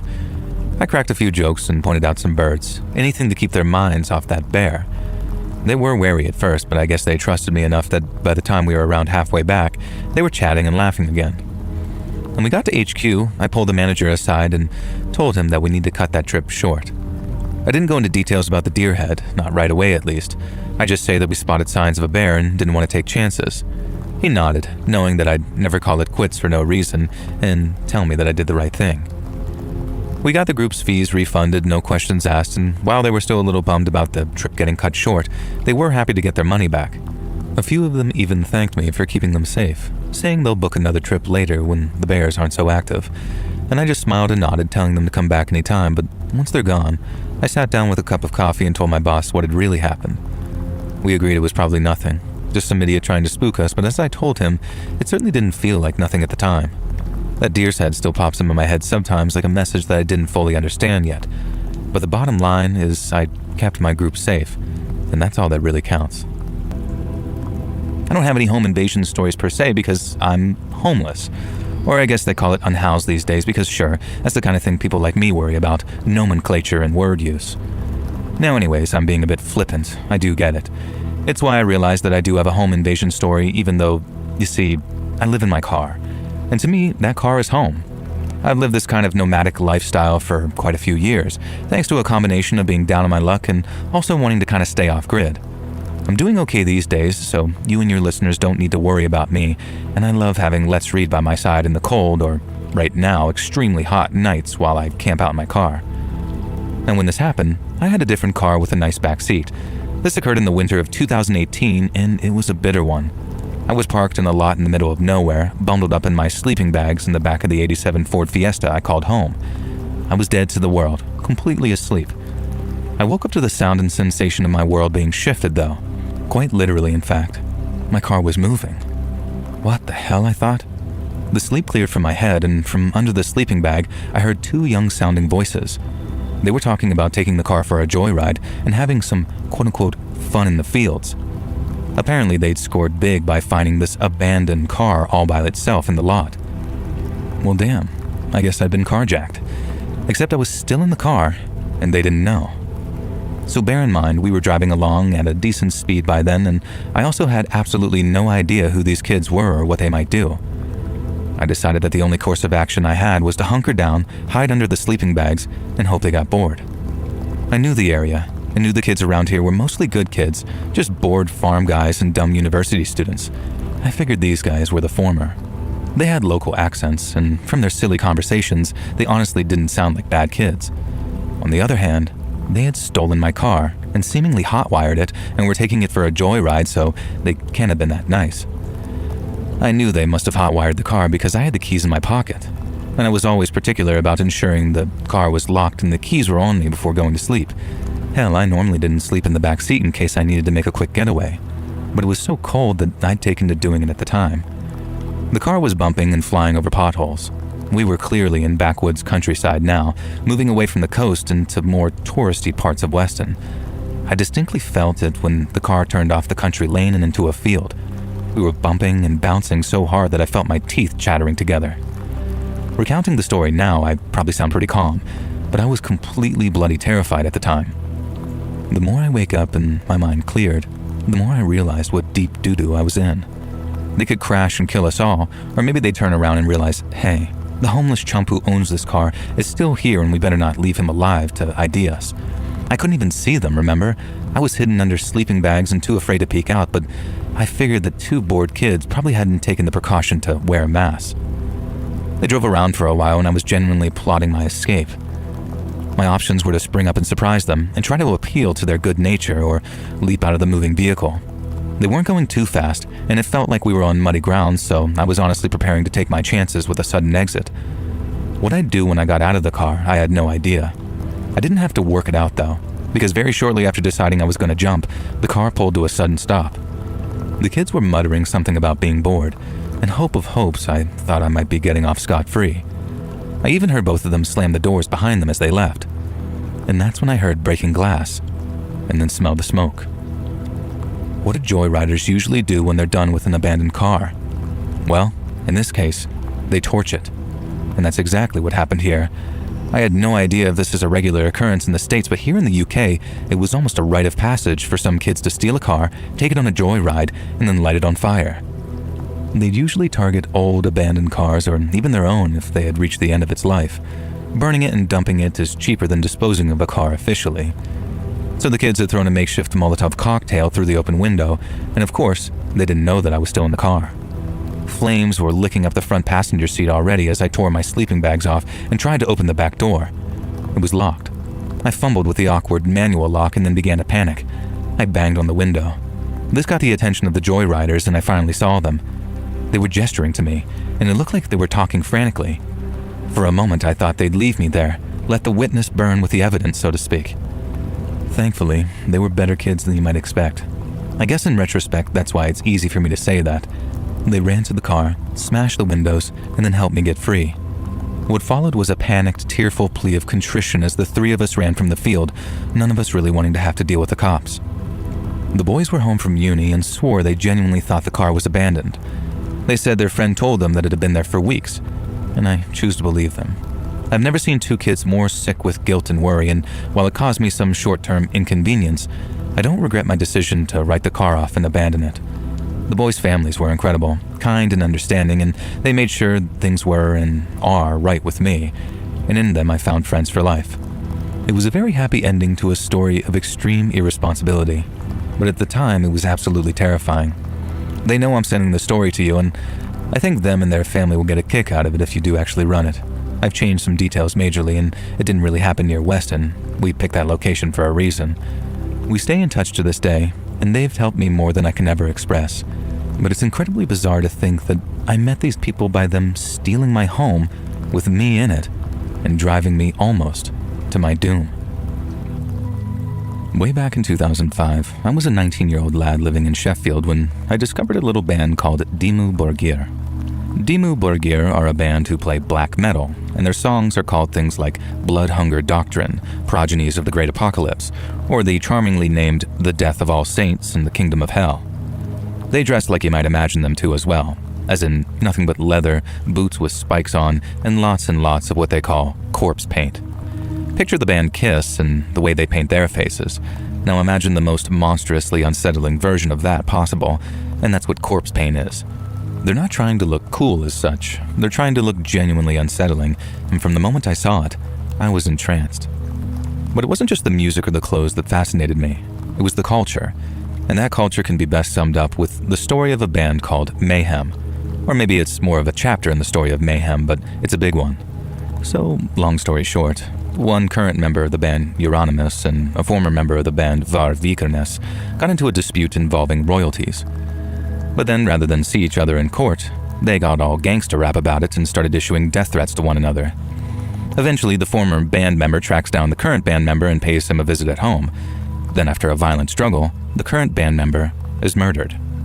The police then raid the murderer's house only to find a ton of ammunition and explosives, and while he denied planning some sort of attack in court, the police put forward a pretty convincing argument that he was planning one, and he was sent to prison.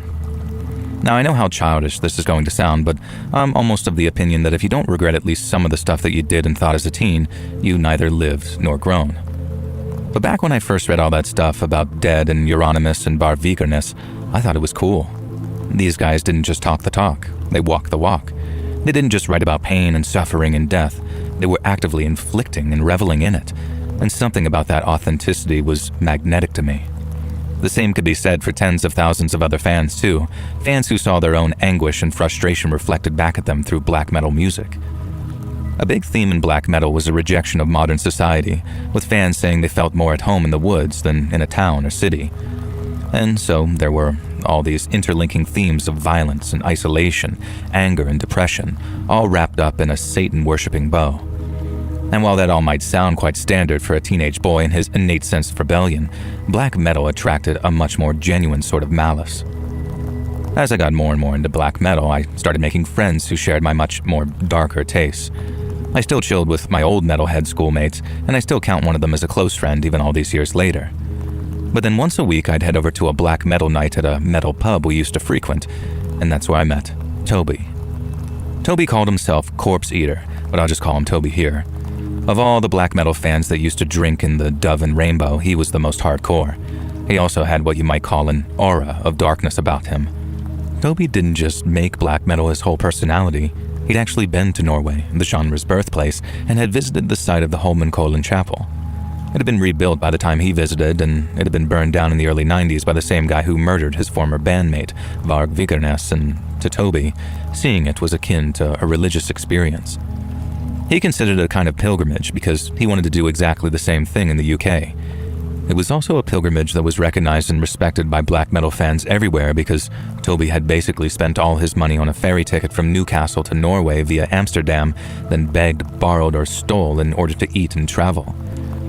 He told people he slept outdoors in Norway in the middle of winter and that he nearly died as a result. I didn't quite believe all that at first, but Toby had the photographs on his phone to prove it. There were several grainy selfies of him taking shelter in a shop doorway in Oslo, and he had actual snow clinging to his big black beard. I had to admit, I was impressed.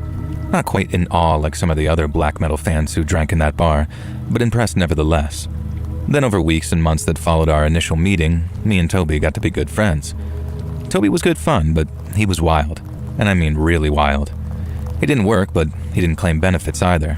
Yet somehow he always had a bit of money to spend on vodka or secondhand leathers, and if you ever asked him where he got it, he'd always reply with a variation of mind your own business. And that's why I didn't ask any questions when he told me he got 2 tickets for a music festival called Bloodstock, which was taking place down near Derby for a few days in August. And while Bloodstock isn't strictly a black metal festival, it's about as close to one as we were going to find. He made me give him the money for the ticket, and it was also my job to get a hold of a tent and a lift down to Derby. But I was well up for it, and I was chuffed that he'd actually bought me a ticket.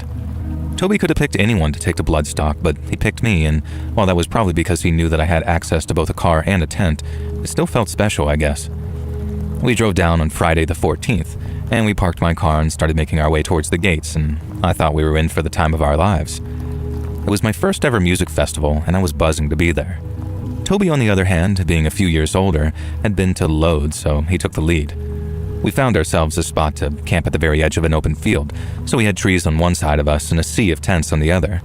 We then set up the tent, found ourselves a burger van and had some food, and then wandered around the festival site catching bands as we went. We were drinking all day, and then the last thing I remember before almost blacking out completely was catching Arch Enemy on the main stage. And the next thing I remember is waking up in my tent the next morning on my own. Toby had decided to sleep among the trees, on the ground, with his shirt off, and he was still passed out when I went looking for him and eventually found him. We were both pretty hungover, so obviously not feeling our best, but there was something about the way he was acting that put a bit of tension in the air. You see, Toby was always a very dark and moody sort of person, and while you met a lot of people like that in the black metal community, being either angry or depressed or hateful was kind of their whole personality. He had his moments of kindness and compassion, but only here and there, and you only ever saw him like that if you were very close with him. But then even after all of his brooding and moodiness, there was something extra dark about Toby that morning. Toby didn't really like the sound of his own voice, and by that, I mean he was a real talker. I didn't mind, to be honest. He was always coming out with juicy pieces of black metal lore and stuff, so it was interesting for the most part. But then that morning, there was hardly a word out of him. I kept asking if he was all right, if anything had happened the previous night that I wasn't remembering. But he said he was fine, and that he was just regretting the amount that he had to drink the previous night. Apparently he'd wandered around until sunrise after I'd crashed in our tent and had enjoyed some very interesting conversations with someone he'd met on his travels. I asked if it was anything I'd find interesting, but when he just shook his head, I decided to leave it. Toby seemed to perk up a little bit after we got some breakfast and had ourselves a little bit of a baby wipe shower.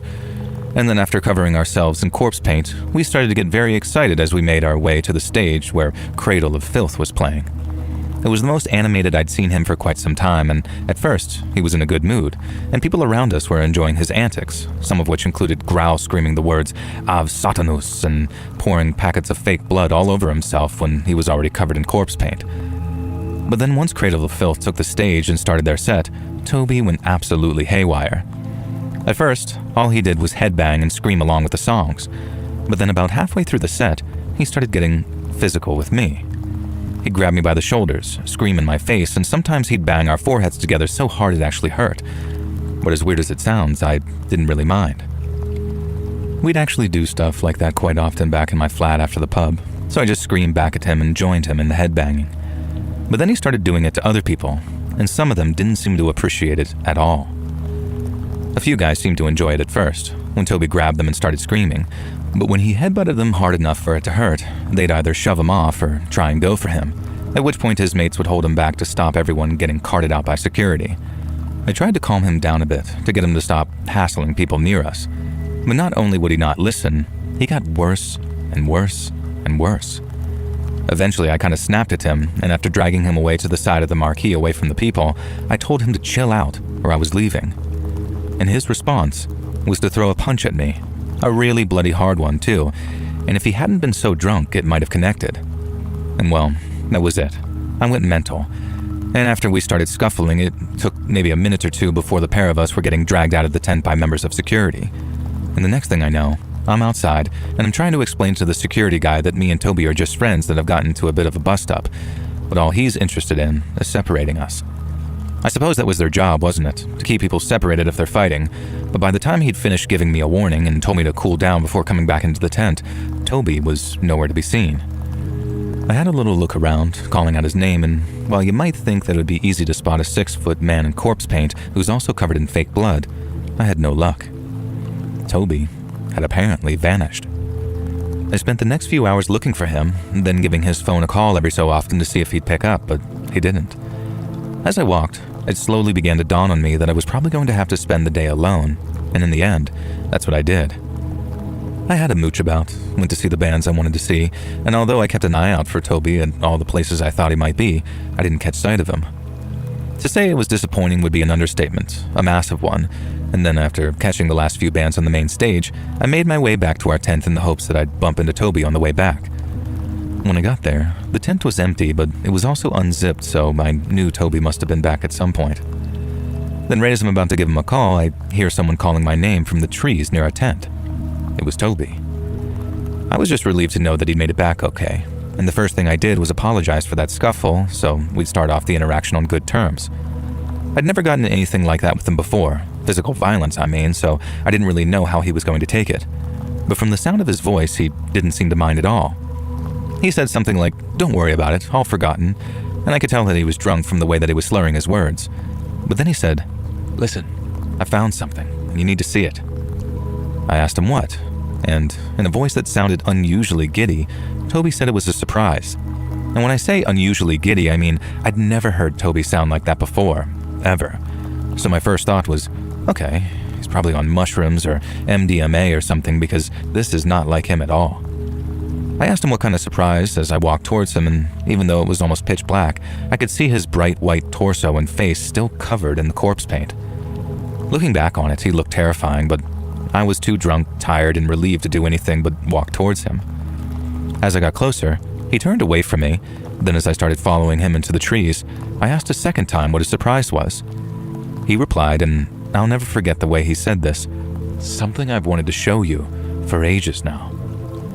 Then he sort of started mumbling to himself. Stuff I mostly couldn't hear, but could make out the odd word. I know he said stuff like effing posers at one point, but Toby was always complaining about what he called black metal posers, so I didn't think much of it. I just carried on following him, thinking he might have stolen someone's stash or something, and he'd hidden it among the trees.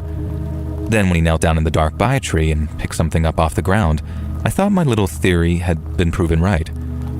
But then Toby stood up and turned around, and I saw what was in his hand, and it didn't much look like a stash of anything.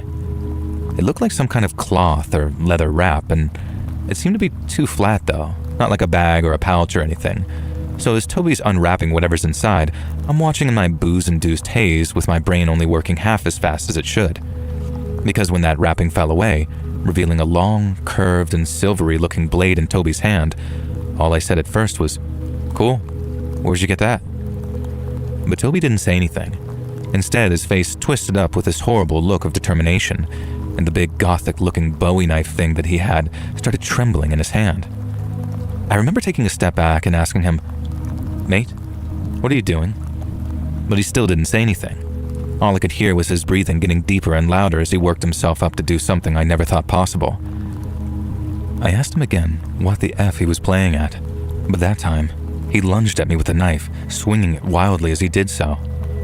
He swung it so hard it made that little swishing sound as it split the air, which should also give you a clue to how large it was, not just how sharp or how fast he swung it.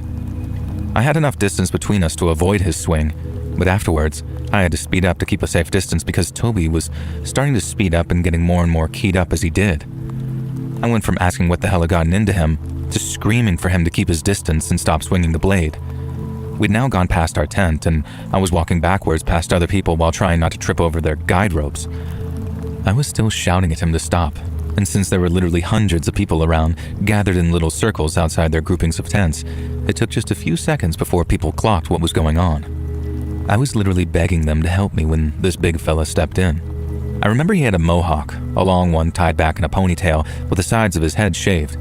He stepped towards Toby saying something like, "That's a big knife you got there, mate. Why don't you give it here before someone gets hurt?" He then took one fast final step towards Toby and tried to grab him by the knife arm, but Toby turned and slashed at him. This big fella immediately backed away, holding his arm and looking shocked while shouting, "You're gonna cut me!" Something like that. Toby turned back to me, and when I took a step backwards, I felt my leg got caught on something before I fell backwards onto my arse. I thought, I'm dead. And I'll never forget how incredibly scared I was looking up at him. But after taking a couple of more steps towards me, Toby was suddenly mobbed by a crowd of people. It was the most stupidly brave thing I'd ever seen in my life. One of the mob was a girl, maybe only 5 foot something, and I think that she might have been the girlfriend of the big fella who got cut. She was right there in the front line of the little circle that closed around Toby, screaming stuff like, "Come on then." I remember watching in awe for a second before someone dragged me up and asked if I was okay. It might sound a bit weird, but at the time, I was terrified for Toby. It was like the fear of him suddenly became fear for him, and I can't overstate how much it twisted up in my head to think that people protecting me were also threatening my best mate's life, just as he was threatening theirs. There was also this feeling of absolute helplessness to cap off what's probably the worst experience of my whole life, because there wasn't a single thing that I could do except just stand there and watch it all unfold. The group of strangers kept the circle around him, but while the people Toby was facing backed off a bit to stay out of slashing range, the people behind him started rushing in and trying to kick him or shove him. They were hit-and-run attacks, so Toby would spin around slashing, but they'd immediately back off. Then the people he was facing only a second before started doing the same thing, rushing in with flying kicks before backing off again. It didn't go on for long before a kick knocked him off balance and then a shove sent him to the ground. Then when that happened, people just dived on him, and it was complete and utter chaos for a few minutes until a mix of festival security and police ran up shining torches and screaming at people to get back. It was madness, complete and utter madness. And I had this horrible feeling of dread that when they cleared away all those people, there might be one or two who didn't get up again, Toby included. Once the police arrived, it didn't take long before people either ran or backed off from kicking the crap out of Toby. I remember seeing a policeman putting handcuffs on him as he lay on his front with his face all covered in blood. He'd gotten the kicking of a lifetime, and he didn't so much as squirm when the policeman locked his wrist together. I don't think he even knew what was going on, and I remember thinking that he must have been knocked out and was only just coming to. Someone gave one of the policemen the knife that he'd been trying to stab me with, and then someone else directed one of them over to me like he's the one he was trying to stab. That policeman ended up asking me questions. Then the next thing I remember, a load of medical people were treating Toby along with, I think, 3 or 4 people he'd managed to cut or who'd been hurt in the chaos. I remember telling the policeman that we'd had a bit of a scrap earlier that day. Then I hadn't talked to him all day till I returned to my tent at the end of the last show.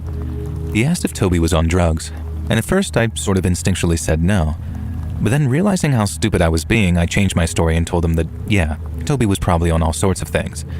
But that still didn't explain why he'd tried to kill me. He was a weird guy, one that many people might call a psycho, but I hadn't known him to have any violent tendencies. Not till that night at Bloodstock back in 2009. And looking back on it all these years later, saying that I didn't know that he had violent tendencies seems kind of naive. Toby glorified violence, and he did it constantly. Deep down, I think I always knew that he had it in him to really hurt someone. I just didn't think that person would be me, and neither did I expect the entire black metal community in Sheffield to take his side and not mine. When I realized they all cared more about his arrest and trial than they did about whether or not I was okay, I stopped drinking at that bar and stopped hanging around with the people who drank there. They never said it outright, but I knew they blamed me somehow for what had happened to him, and I had to explain to one girl how it wasn't even me that was pressing charges. It was the CPS on behalf of the people he'd slashed. I heard he got 2 years in prison from one of the few people I stayed in touch with. Then after that, I never saw or heard from him ever again, and went back to hanging out exclusively with my friends from school, half of which knew what a wrong'un Toby was from the moment they'd met him in that bar. I still listen to a bit of black metal every now and then, but since my tastes have evolved over the last 20 years or so, it's mainly for the nostalgia value. I don't idolize the bands anymore, and I find the vibe of some of the darker bands just kind of cringeworthy these days. Music is supposed to make people happy and bring them together, and for the most part, that's exactly what black metal does. But I know firsthand that for some people, all that worship of Satan, violence, and death, it's not just theater. It's a reflection of something much, much darker they carry inside of them. Have you ever heard about that guy who threw away a laptop which had the key to a Bitcoin wallet on it?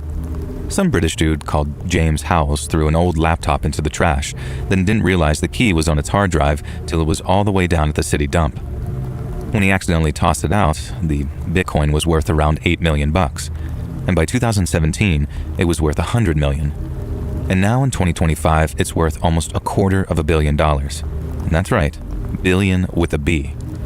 And that guy's offered a huge reward, paid for his own private forensics team. He's even tried suing the city council members that he thinks stole it. But it doesn't look like he's ever going to find that laptop, which basically means the dude's got to live with the fact that he tossed almost $1 billion into the trash. It's a cruel world, right? And it doesn't get much crueler than that. But when I first read about it, all I remember thinking was, holy crap, dude, I could get rich from that crypto stuff. And this was back around spring of 2021 when I first started looking into cryptocurrencies and reading about the markets. I met some really cool people, and then in May of 2021, one of my crypto buddies hit me up with a tip that he thought I might find helpful. A few months prior, before we started talking, he'd spotted a cryptocurrency named Luna that had jumped from 50 cents per token to $6 per token. Such a large spike was obviously of interest to him, so he started reading up on Luna to see what the deal was. And what he read amazed him. It turned out that Luna was just a reserve asset for something called Terra USD, an algorithmic stablecoin designed to retain a 1-to-1 peg with the US dollar. I guess a lot of people will appreciate me translating that into English, so here you go. Terra USD was backed by a ton of investors who all poured millions of dollars into the company who created it. And that's kind of why it was called a stablecoin. With all that money behind it, it couldn't fail, so it remained stable in price. Luna, on the other hand, was an asset that could fluctuate in price per token, but since it was tied to Terra USD, it could never fluctuate too severely and was almost guaranteed to rise in value over time. My buddy told me that he'd waited for a slight dip to buy in, and he did so at $5 per token. But just over a month later, that same $5 token was worth over 4 times as much at $20.71. The currency had then remained somewhat stable for a while before suffering a minor crash, dropping down to around $5 again in May. And that is when my buddy texted me, saying it was the perfect time to buy in. He told me he was 99% sure that despite the brief wobble, Luna was about to bounce back in a big way. There was already talk of interest returning, no doubt because of its ties to Terra USD, and my buddy was so confident he bought a bunch more tokens before he decided to text me. That was the thing that really swayed me, and I remember joking with him saying, well, if we go down together. And then since I had a grand total of $490 saved, I bought 100 Luna tokens at $4.81 apiece. When I told her, the girl that I was seeing at the time thought I was nuts, and so did an offline friend of mine named Chris. And when I say offline friend, I mean Chris was both a friend in real life that I knew from high school and someone who didn't pay much attention to stuff online. He had an Instagram account and had played a little Madden with random douchebags from time to time. But apart from that, he was just a regular dude more comfortable with the insides of a car than a computer. He thought I was out of my mind for spending almost $500 on invisible coins, but he wasn't saying that come August time when Luna's value rose from 10 to 20, then $30 per token. And I remember showing him my wallet and he said, "So, can you just cash out whenever you want?" And I explained that no, I had to find a buyer first. But that was easy when a token's value was on the up and up. Then, since the app I was using did that for me, there was a chance that I could make $2,900 profit within less than an hour. And that's when he went from thinking it was all just a scam to realizing there really was something that this whole crypto thing had going on. He sat on my couch, asked me a bunch of questions about it, and I answered everything as best I could given my own limited experience. I was honest too. The same kind of honest people had been with me and told him it was all effectively just gambling. But that in Luna, myself and a whole bunch of other people had found something with potential for long-term stability. It was still a gamble, but it was just about the safest bet out there for the time being. And for the remainder of 2021, Chris would always ask about my crypto wallet every time we hung out, and it was always good news. Every time he was over, he'd see how much Luna had risen in value, and he'd always make some offhand comment about giving me a bunch of money so I could turn him a quick profit. I didn't think that was such a hot idea, and had always given him the advice that I got. Watch the markets for a while, get to know the system, and then be headstrong and patient enough to make the right buys at the right time. To really profit, you had to wait for a crash, and by the holidays of 2021, when Luna had risen from $30 to $60 to $93 and change, it didn't look like one was coming anytime soon. I told him I'd hit him up the moment one happened. After a very brief drop, which I didn't quite think was the right time, Luna dipped all the way down to around $45 a token at the end of January 2022. I gave him a call and told him it was the perfect time to buy himself in. And then, after talking him through the process of obtaining a crypto wallet, I asked him how many coins he wanted to buy. I don't really know what I was expecting to hear. Maybe a figure similar to my own, a nice round number like 100 or 50 given how much more expensive it was by then. And so when Chris told me he wanted not 100, but 300 tokens, I was a little taken aback. I thought I was being kind of wild fronting $4,000. Then there was Chris making an investment of almost $14,000, and he was not a rich guy. When I asked if he was sure, he seemed confident as can be, and I guess he based that confidence on what I told him. Every time Luna took a dip, it came back stronger than ever. So just over a month later, when it had risen from less than 50 to over $100 a token, we both figured he'd made the right choice. Chris's investment was now worth almost $30,000. He doubled his money, and as you can imagine, he was very, very happy with me. By the start of April 2022, Luna was almost $120 per token, and my buddy Chris was not only singing my praises every chance he got, but seemed convinced that we were going to be millionaires by the end of the year. I remember one time we were drinking in a bar after a Red Sox game, and he started getting kind of emotional, saying something like, "Dude, I really appreciate what you've done for me. This could change my whole life." I told him I doubted that we'd be that rich come the end of the year, and that I was planning on selling my tokens as soon as they hit $150. I'd make an insane profit that way, and if Chris did the same thing, he'd more than triple his money. And then, with a little patience, we could wait for another stable coin to be minted, which wouldn't be long in light of Luna's success, and then start the process all over again. That was my theory anyway, but Chris took it as gospel. I said what I said to try and bring him back down to earth, and maybe it was the Bud Light talking, but he says, "Told you, dude. It might not be this year, but we're gonna get rich off the back of this thing, and I got you to thank for it." In the moment, I felt really proud of myself, honestly. It was probably going to make a ton of money off the back of my Luna purchase, but I'd also helped a friend out too. Not in a life-changing way by any means, but over time, if we played our cards right, the passive income would probably prove to be life-changing. And that was the start of April. And by the end of the year, if the market trends persisted, Luna was estimated to rise to somewhere around $200 a token. But as the saying goes, man proposes and God disposes. Just a few days after our drunken heart-to-heart in that sports bar, when I'd felt on top of the world for helping make Chris a little money, Luna took a sharp dip. And then over the next 2 weeks or so, it went from around $120 per token to about $75 per token. Chris called me for reassurance and I told him what I always did. Every dip was followed by a new peak. It had been that way since Luna was created, and all we had to do was wait a few days for the value to creep back up. It didn't even take 24 hours. The next day, Luna had shot up from the floor price of $75 per token to about a nicer $90 per token. And then after a little more fluctuation, it stabilized at around $95, with every expectation of increasing further in value through May of 2022. Now May starts, and just as predicted, Luna's prices rose again. And then somehow I ended up coming down with this really terrible case of something and was basically bedbound for a couple of days with the exception of trips to the bathroom to puke or poop. And I remember checking my portfolio at one point and seeing Luna had dipped to just under $70 per token. But I wasn't worried, and I had every faith that it'd do its usual thing of skyrocketing to a new high after a period of fluctuation. A lot of stuff after that is kind of hazy, and I remember passing out for at least 13 hours or so once the worst of the sickness was out of me. But then when I woke up at around 3:30 a.m. on May 11th, 2022, a date that'll forever be burned into my brain, I realized my entire world had been turned completely upside down. After tracking Luna's value, I realized that maybe only an hour after I passed out around 13 hours before, it had dropped from just below $70 to $33 per token. A couple of hours later, it sank to $16 per token, and then I literally watched it in real time as it dropped to 15, then 14, then unlucky 13, right before my very eyes. I never thought that I was the fainting type. I had been in a bad accident as a teenager and seen the meat on the inside of my leg when the broken bone tore its way through the skin. I didn't feel lightheaded. I didn't pass out. I just thought, uh-oh, I need an adult. But when I looked at my phone that morning, I saw Luna's value falling and falling and falling, and I had to sit back down on my bed to keep from falling down actually. My head was spinning, my chest felt tight, and I had to keep taking super deep breaths to keep myself from, I don't know, either puking or passing out or descending into some kind of manic freakout.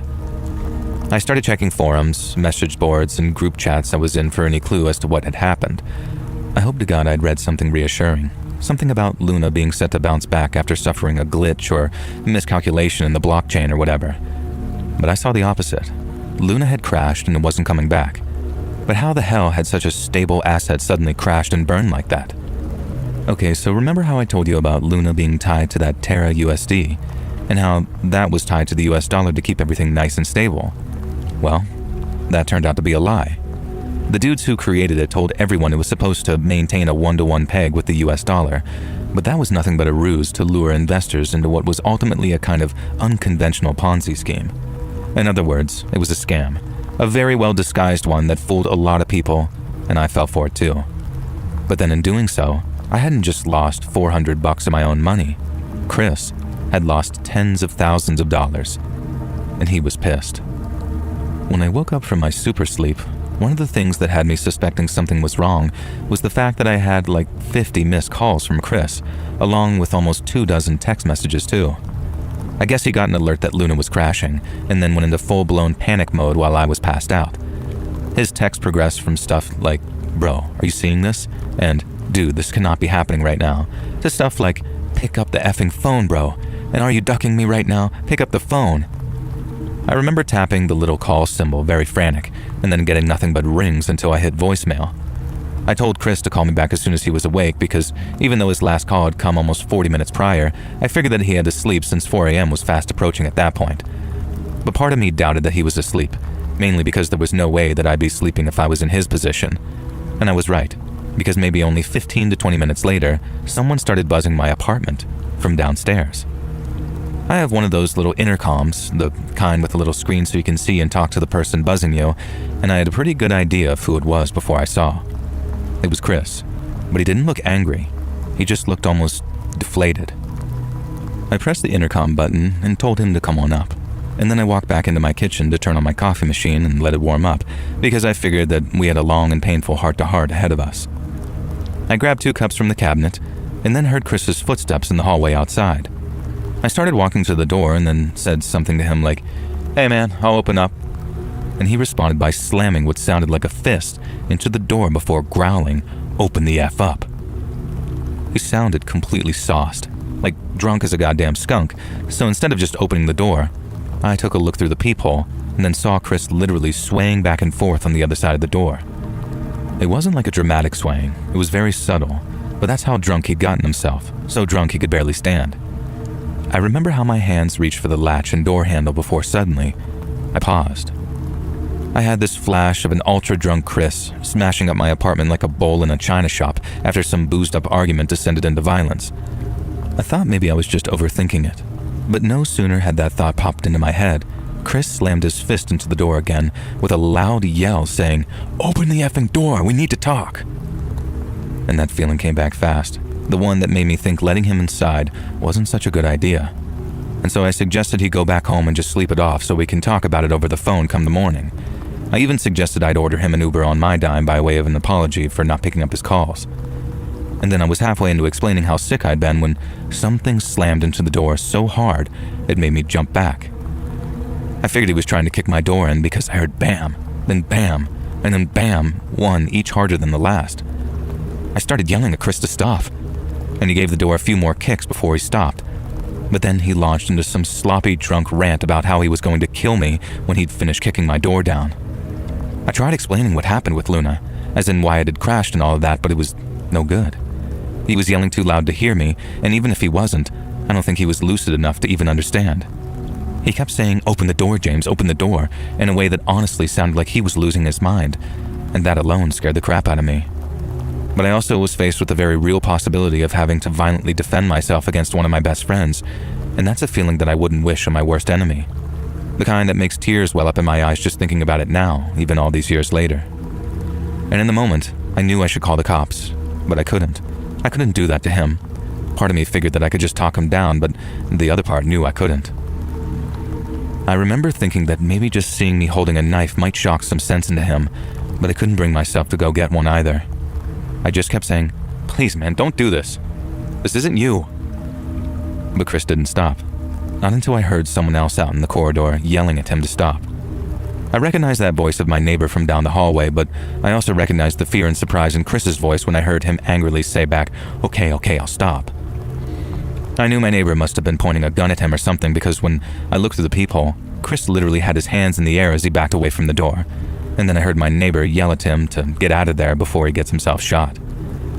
Chris kind of came to his senses, I suppose, in that moment, and I thank God that he didn't bring his own gun, and I know he owns one, so we all quite literally dodged a bullet with that one. And then maybe 10 or 20 seconds after my neighbor came to the rescue, Chris staggered out of my apartment building and presumably went to his car.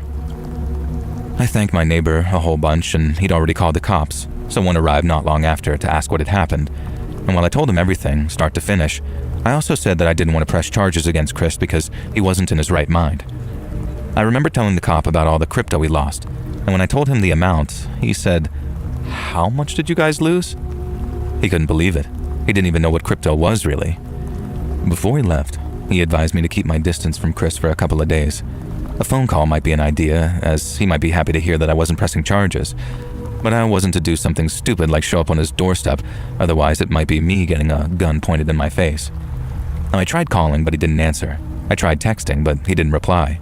I tried contacting Chris on Instagram, and he blocked me. And then I tried asking his girlfriend and mutual friends to pass on messages, but none came back. I figured he'd stay mad for a few days, maybe a week or two tops, because sooner or later, he had to figure out that it wasn't my fault. But as much as it breaks my heart to say it, that didn't happen. And the way Chris saw it, I was either dumb enough to have lost him his money, or I was in on the scam, and I'd stolen it somehow, and either way, he was done with me. I didn't know it at the time, but that night when he screamed at me from behind a locked door, that was the last time we'd ever talk.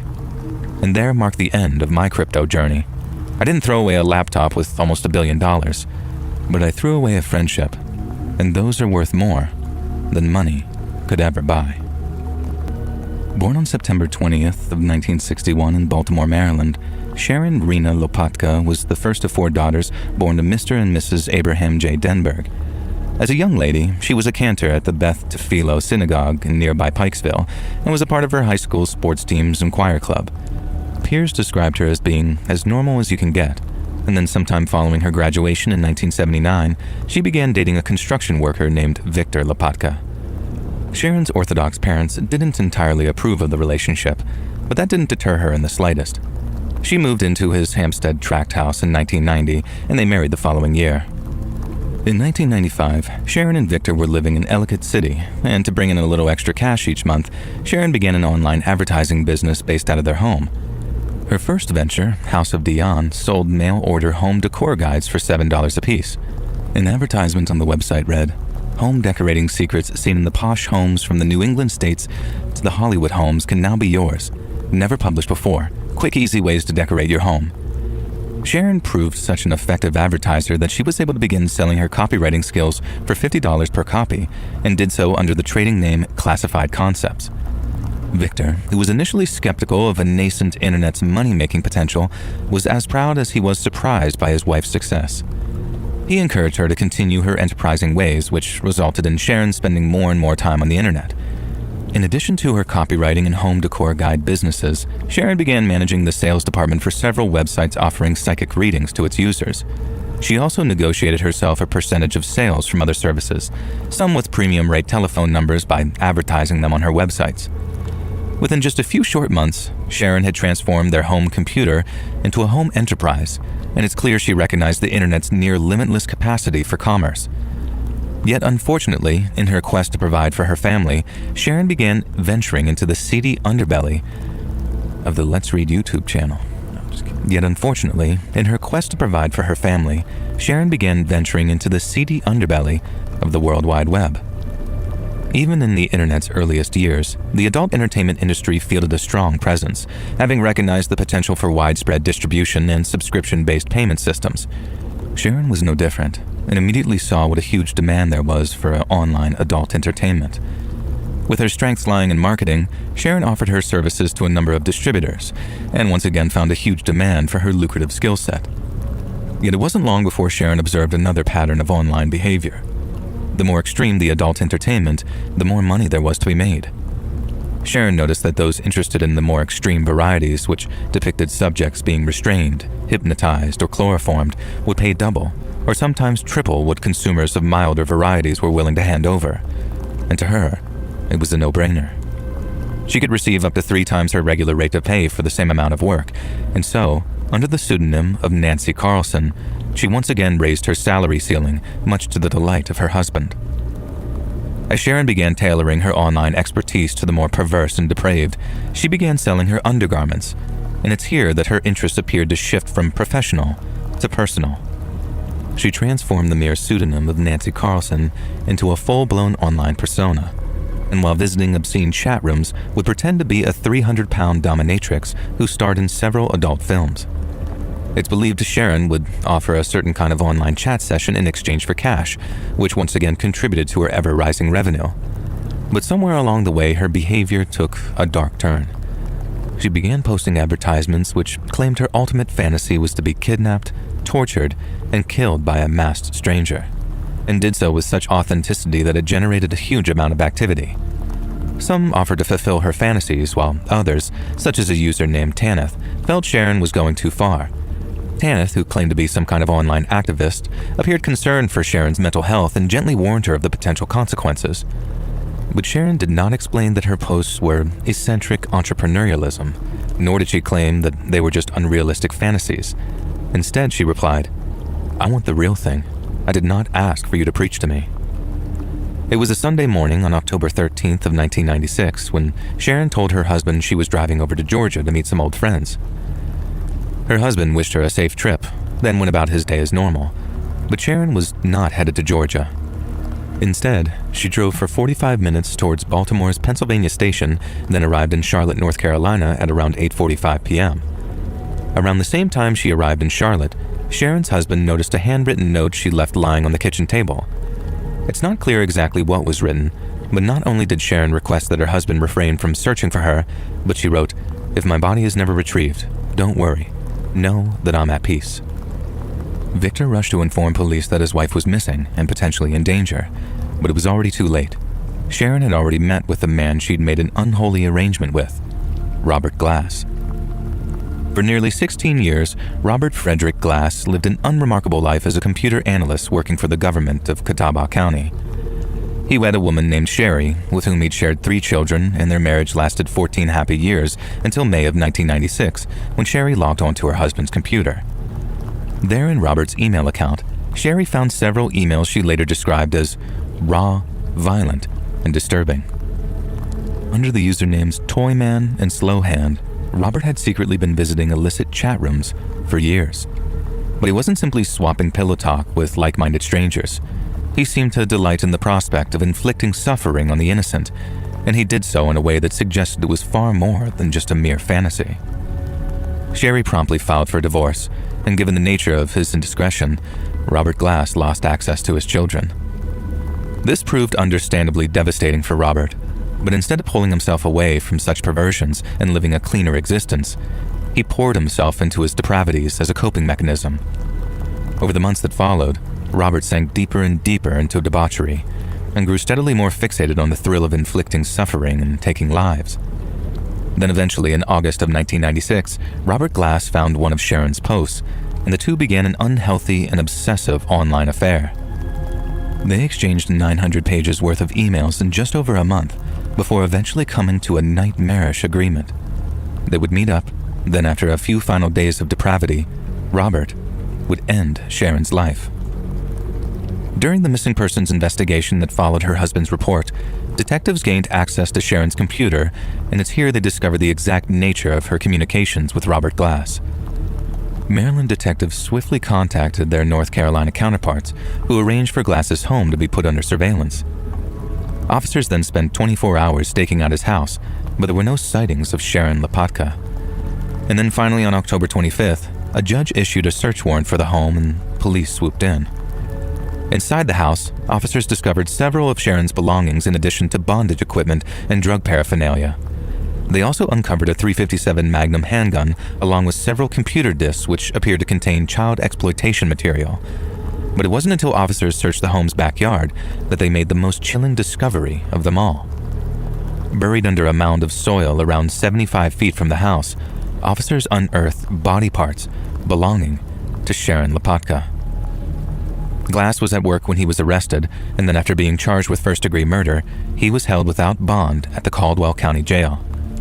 He pleaded guilty to voluntary manslaughter and exploitation charges on January 27th of the year 2000, and was sentenced to between 3 and 6 years in the Avery Mitchell Correctional Institution.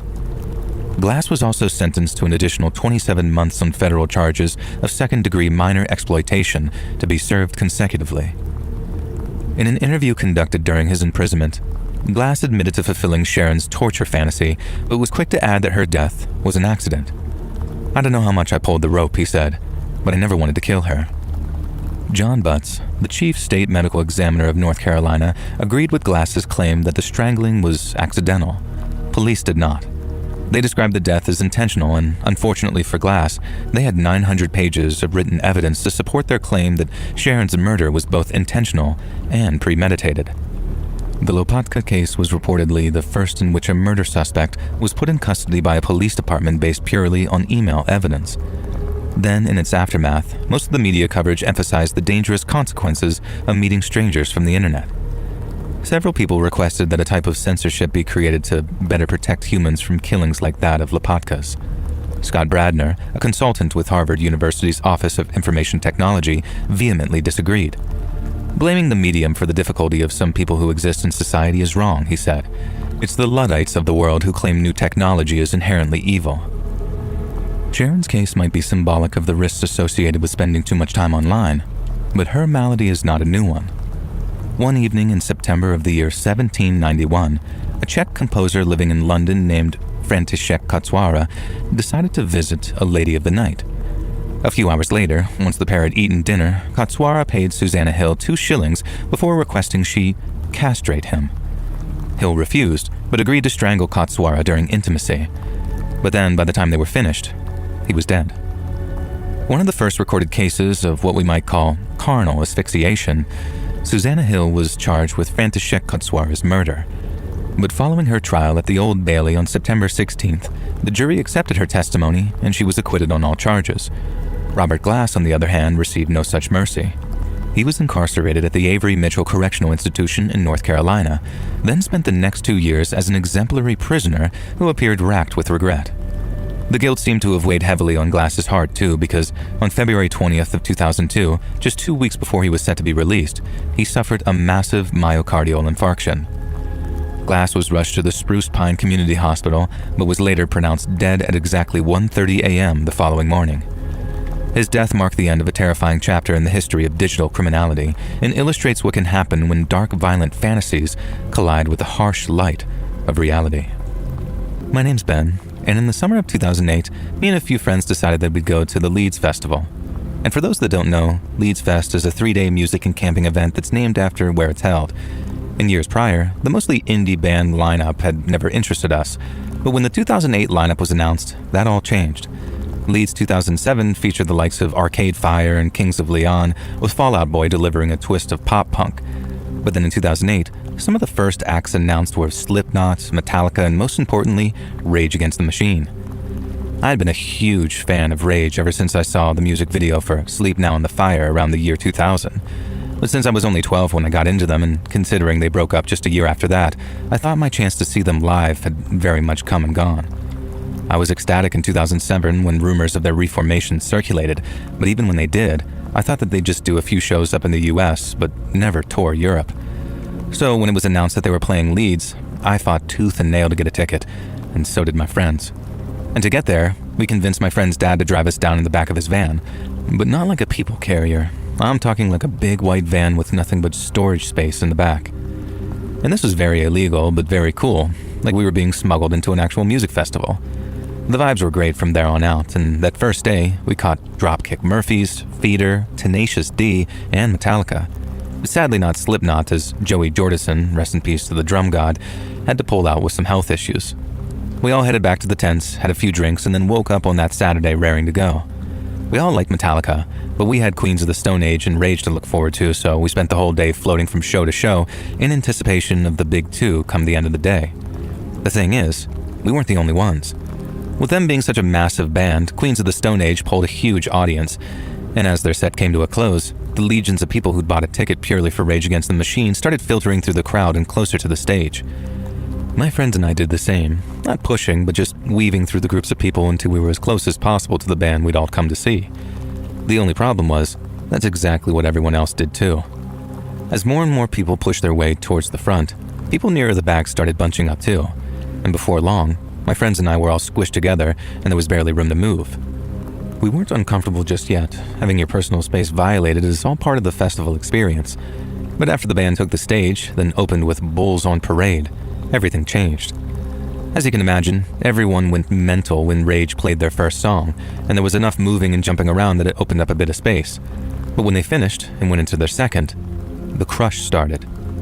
One of my friends, who wasn't that much of a Rage fan, recognized what was coming immediately and said something along the lines of, "I'm getting out of here." But the rest of us stayed, thinking it couldn't get any worse. But it did. I remember hearing a girl scream, but not out of enthusiasm. Her friend had passed out and she wasn't strong enough to hold her up. I saw someone trying to help the two girls, but almost everyone else was too distracted by the music and the band on stage to pay attention to anything else. They were right in the middle of the mosh pit too, so people were smashing into them, and after they fell down, they were in real danger of getting trampled by the people who surged forward whenever there was space. I tried to push through the crowd to give the lad helping them a hand, but I realized I couldn't. The crush where I was at was so bad it was getting hard to breathe. If memory serves, Rage were about to launch into their second song, but then they suddenly stopped playing to call attention to what was occurring. People at the front, the ones being crushed up against the metal barriers, were passing out because they couldn't breathe. Security was having to shove people back before dragging the unconscious ones over the barriers, and when Rage's lead singer saw this, he stopped the show and ordered the stage lights to be turned up so people could see what was going on. I had totally lost my friends by then. The crush took us all different ways as people were pushed together and apart and away from one another. The sense of helplessness was horrible, and although I never really got the sense that I might die, I knew that there was a chance others hadn't gotten so lucky. But as a friend of mine pointed out, there was a kind of naive ignorance in me thinking that, which probably amounts to some kind of mental shield. If the band hadn't stopped the gig when they did, then I really could have been one of those getting crushed or trampled on, and the longer it went on, the worse it would have gotten. Just look at what happened with that Astroworld festival in America. It's absolutely terrifying to know that me and my friends were just minutes away from a very similar, if not identical, outcome. The second there was enough space, I started pushing my way through the crowd quite forcefully, and I won't lie, I was properly panicking by then, and I didn't care if I'd waited almost a decade to see Rage Against the Machine. It wasn't worth losing my life over. The crowd was still so dense in parts that I had to literally shove my way through, and some people didn't take too kindly to that. But I remember one guy tried patting me on the back as I brushed up against him, so he must have read it on my face that I'd been in the crush and was just in survival mode. Once the crowd started to thin out, I remember stopping by another set of barriers with a gap near it, one which loads of people were walking through as they headed back to their tents. I could still see Rage playing, but I mainly stopped there to keep an eye out for my friends. I didn't know if any of them had been the ones dragged over the barriers or if they had been trampled in that mosh pit gone wrong, so as they filed past, one by one over the course of Rage's set, it was a huge relief, and there were many man hugs to go around. We were all quite shaken, and while no one was seriously hurt, our one friend Danny came out the worst of it because he'd fallen into the pit and had his face literally jumped on at one point. There was this massive half-scrape, half-burn type injury on his cheekbone where it really did look like a rubber sole had smashed into his face before slipping. I'd never seen a wound like that, honestly. We asked if he wanted to go to the medical tent or whatever, and he was a bit worried about a concussion and all that, so we went and got him checked out before heading back to our tents. There, we drank away our sorrows that the show of a lifetime had been so scary and anticlimactic. I'd looked forward to it for months, and then 3 minutes in, I'd rather have been anywhere else on the planet, and it sucked. We spent the next day just kind of chilling, catching a band here and there, but mostly just moping around and being gutted that Rage had gone so badly. But it wasn't just that. And looking back on it, it's weird that we'd kind of pushed all these thoughts to the back of our minds, probably so we wouldn't have to address it and we could at least try to enjoy the rest of the festival. But then after we got back and found out people had heard about the crush, there was no hiding from it. A few people had to go to the hospital because of how badly they'd been crushed, and the fact that we hadn't been in the worst parts of the crush was a matter of pure luck. If we'd been a little closer to that stage and Rage hadn't had the presence of mind to stop the gig when they did, the situation could have been much, much worse. In the pre-dawn hours of a cool September morning back in 1998, the sleepy English town of Charbury in Oxfordshire was stirred by the low hum of police vans as they converged on a small 2-story home on Crowborough Villas. The detached house, of faded Victorian property with peeling paint and a small front yard, was their target's last known address. Intelligence suggested he lived alone and was deeply paranoid, often keeping erratic hours and using multiple exits and entrances on the off chance he was being tailed. A dog unit stood ready in case he attempted to flee via the back garden, through which he had access to the dense woodlands which surrounded the town. Acting on a tip from the U.S. Federal Bureau of Investigation, the dawn raid was timed for 5 a.m. sharp, an hour when only the farmers working surrounding fields would have stirred from their slumber. Oxfordshire police had managed to piece together a vast web of clues and evidence, including private emails and computer metadata. All had pointed back to the terraced house on Crowborough Villas, while suggesting its resident was part of a colossal global network of child-abusing cybercriminals. At 4:55 a.m., a team of 12 tactically clad officers from Oxfordshire police assembled outside the house. One stepped forward, his fist hammering on the door before he yelled, "Police, open the door now." While no response came, a battering ram splintered the front door's lock, and the officers flooded inside. The ground floor was a mess of stacked newspapers and unwashed dishes, with the smell of old cigarettes hanging in the air. Torch beams swept the darkened rooms as officers moved methodically, clearing the living room and kitchen. Upstairs, they found 28-year-old Ian Baldock in a back bedroom, startled awake and scrambling to pull on a jacket. "Hands up, don't move," an officer barked. Baldock froze, his face pale in the flashlight's glare. He knew the game was up, and that escape was impossible. By 6:30 a.m., as first light crept over the village, Baldock was being loaded into a police van. Drawn by the commotion, neighbors peered from windows, whispering about the man they'd known as a quiet, shifty figure who was rarely seen in local pubs such as Ye Old Three Horseshoes. The raid disrupted the morning calm, with police tape fluttering across the property and officers standing ground as forensic teams arrived to carry away Baldock's computer.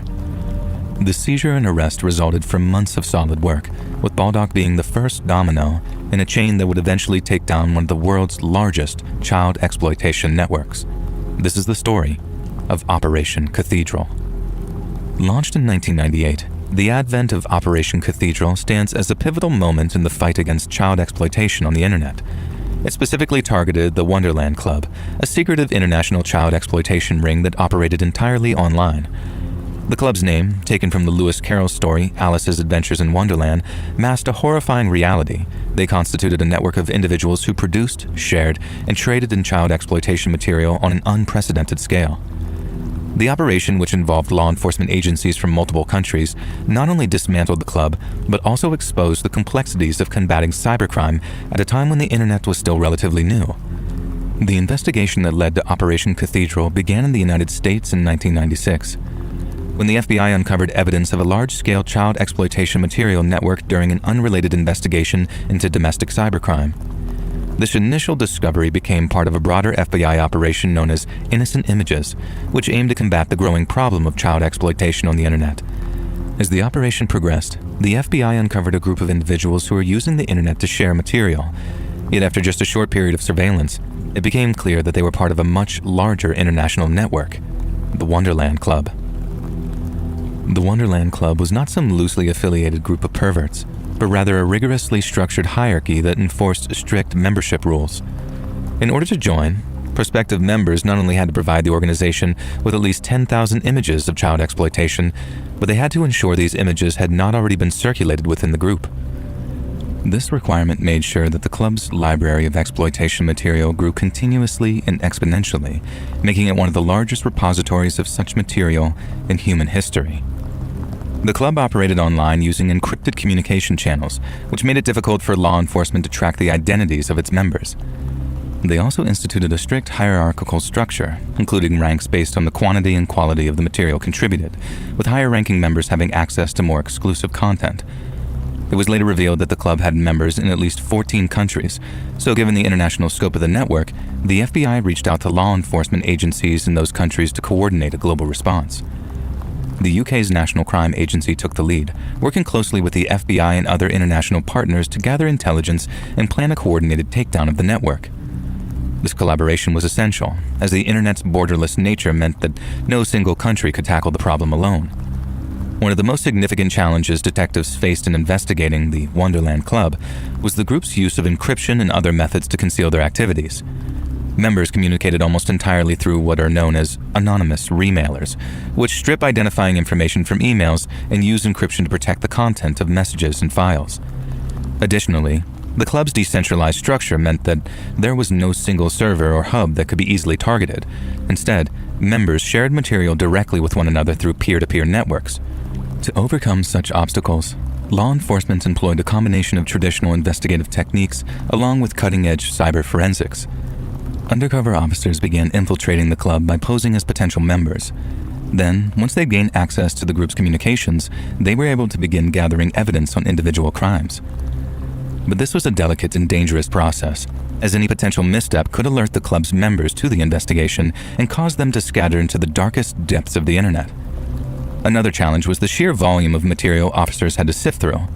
The Wonderland Club's library was estimated to contain over 250,000 images and almost 1,800 videos of child abuse stored on computers, disks, and other media. Analyzing this material in order to identify victims and perpetrators required significant resources and expertise.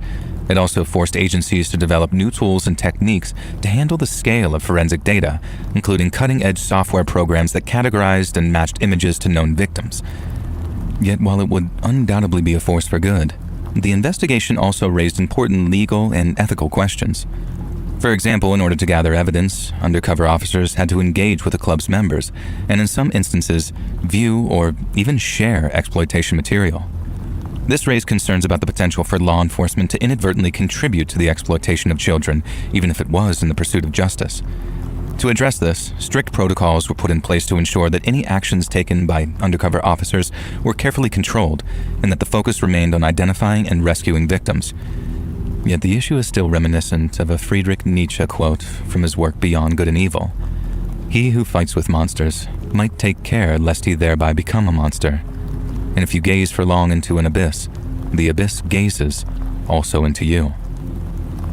After 2 years of solid investigation, Operation Cathedral culminated in a series of coordinated raids which took place on September 2nd of 1998.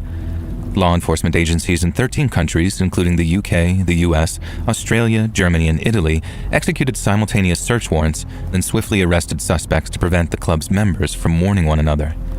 In total, over 100 individuals were arrested, and a vast amount of evidence was seized, including computers, hard drives, and other digital storage devices.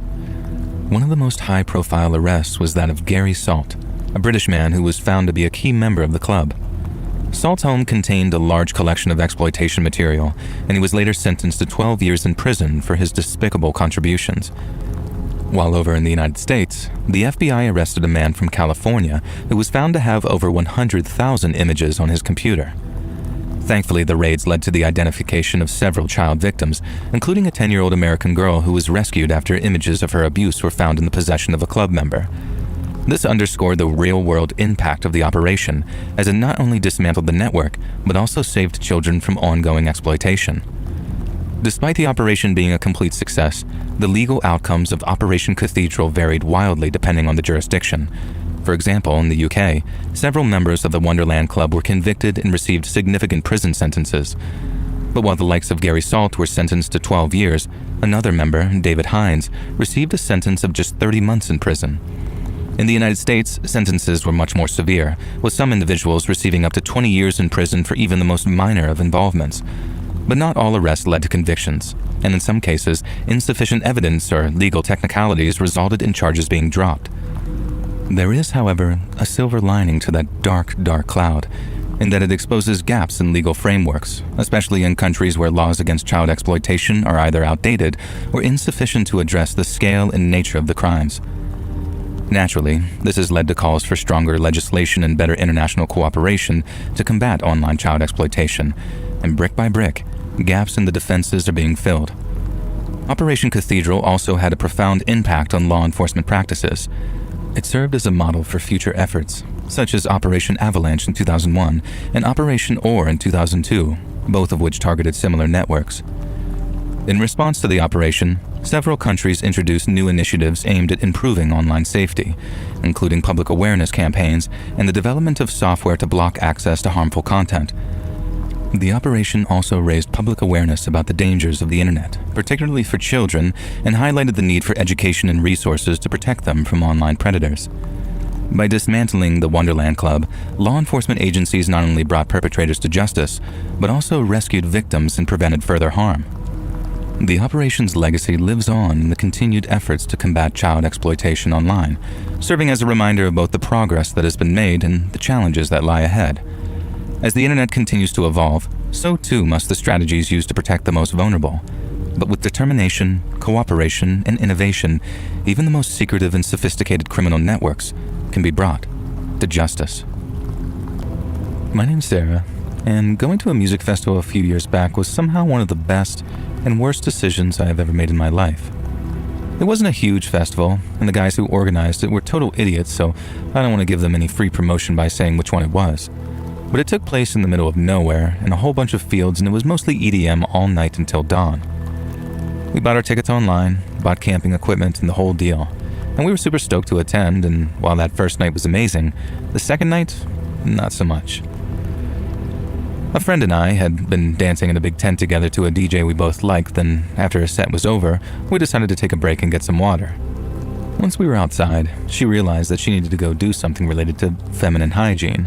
I offered to join her, if only for the company, and she said no, it was fine, that she'd just go to our tent and come straight back again. I was like, okay, cool, and then watched her walk off before heading back inside with my water. Now, I'm a girl in my 20s. I work out and I've been told I'm pretty, so I'm used to a certain amount of male attention, and I'm not obnoxious about it. I usually just lie and tell the guy I have a boyfriend, even in situations where I might kind of be into a guy, because I don't want to have to play the dating game when I'm just trying to have fun with friends, you know? I'd already had 1 or 2 guys shoot their shot with me, and they'd taken it like gentlemen when I kind of told them to buzz off. But then this one guy started trying to dance with me. Some dumb, sloppy drunk in a dirty white tee who smelled like stale beer and cigarettes, and he would not take no for an answer. It got to the point where I just wasn't having fun anymore, so I waited for an opportune moment to slip away from the guy and then walked all the way outside the tent to wait for my friend outside. I thought that I'd given the guy the slip at first, like I really did wait till his back was turned away and darted off into the crowd and toward the exit. But somehow he managed to tail me outside and then started asking where I was going and why I was ditching him. Now I said, I told you 20 times already, I have a boyfriend. But then he says, oh, that's chill, we're just vibing out, you know? But in a way that was clearly not friend-zoning me in the minimal. Things were actually starting to get pretty heated, with the guy saying something along the lines of, what the hell's your goddamn problem? You think you're better than me? And then suddenly, a stranger stepped in. Lisa, the stranger said, like they were pleasantly surprised to see me. Oh my god, what the hell are you doing here? Mom didn't tell me you were home from college. And to make it clear, I had never seen this person before in my life, and I had never been to college. But they seemed to insist that me and him were cousins. He mentioned it like twice in quick succession, then turned to the guy bothering me, saying, and who's this guy? Are you going to introduce me? I told him I didn't know the guy, and then my new cousin turned to him and said, hey man, I get you two were hanging out, but do you mind if we have ourselves a little cousin catch-up time? It's been a while since me and Lisa have seen each other. Now my name is not Lisa, but I just went with it, and the guy bothering me seemed to swallow that hook, line, and sinker. The stranger even topped it off with a bit of a playful but firm, you're not about to start hitting on my cousin right in front of me, are you, bruh? Incredibly, the guy that had been bothering me, who'd been aggravated to the point I thought that he might start a fight, just laughed. It was like the kind stranger had rolled a charisma check in D&D and then hit a perfect natural 20 right there in front of me. The guy bothering me then says, me? Nah man, it's all good, I'm just out here vibing. Then after reaching in to give us both fist pumps, he wandered back into the big tent to rejoin the party. I remember turning to the kind stranger, half stunned and half impressed, before thanking him for stepping in so masterfully.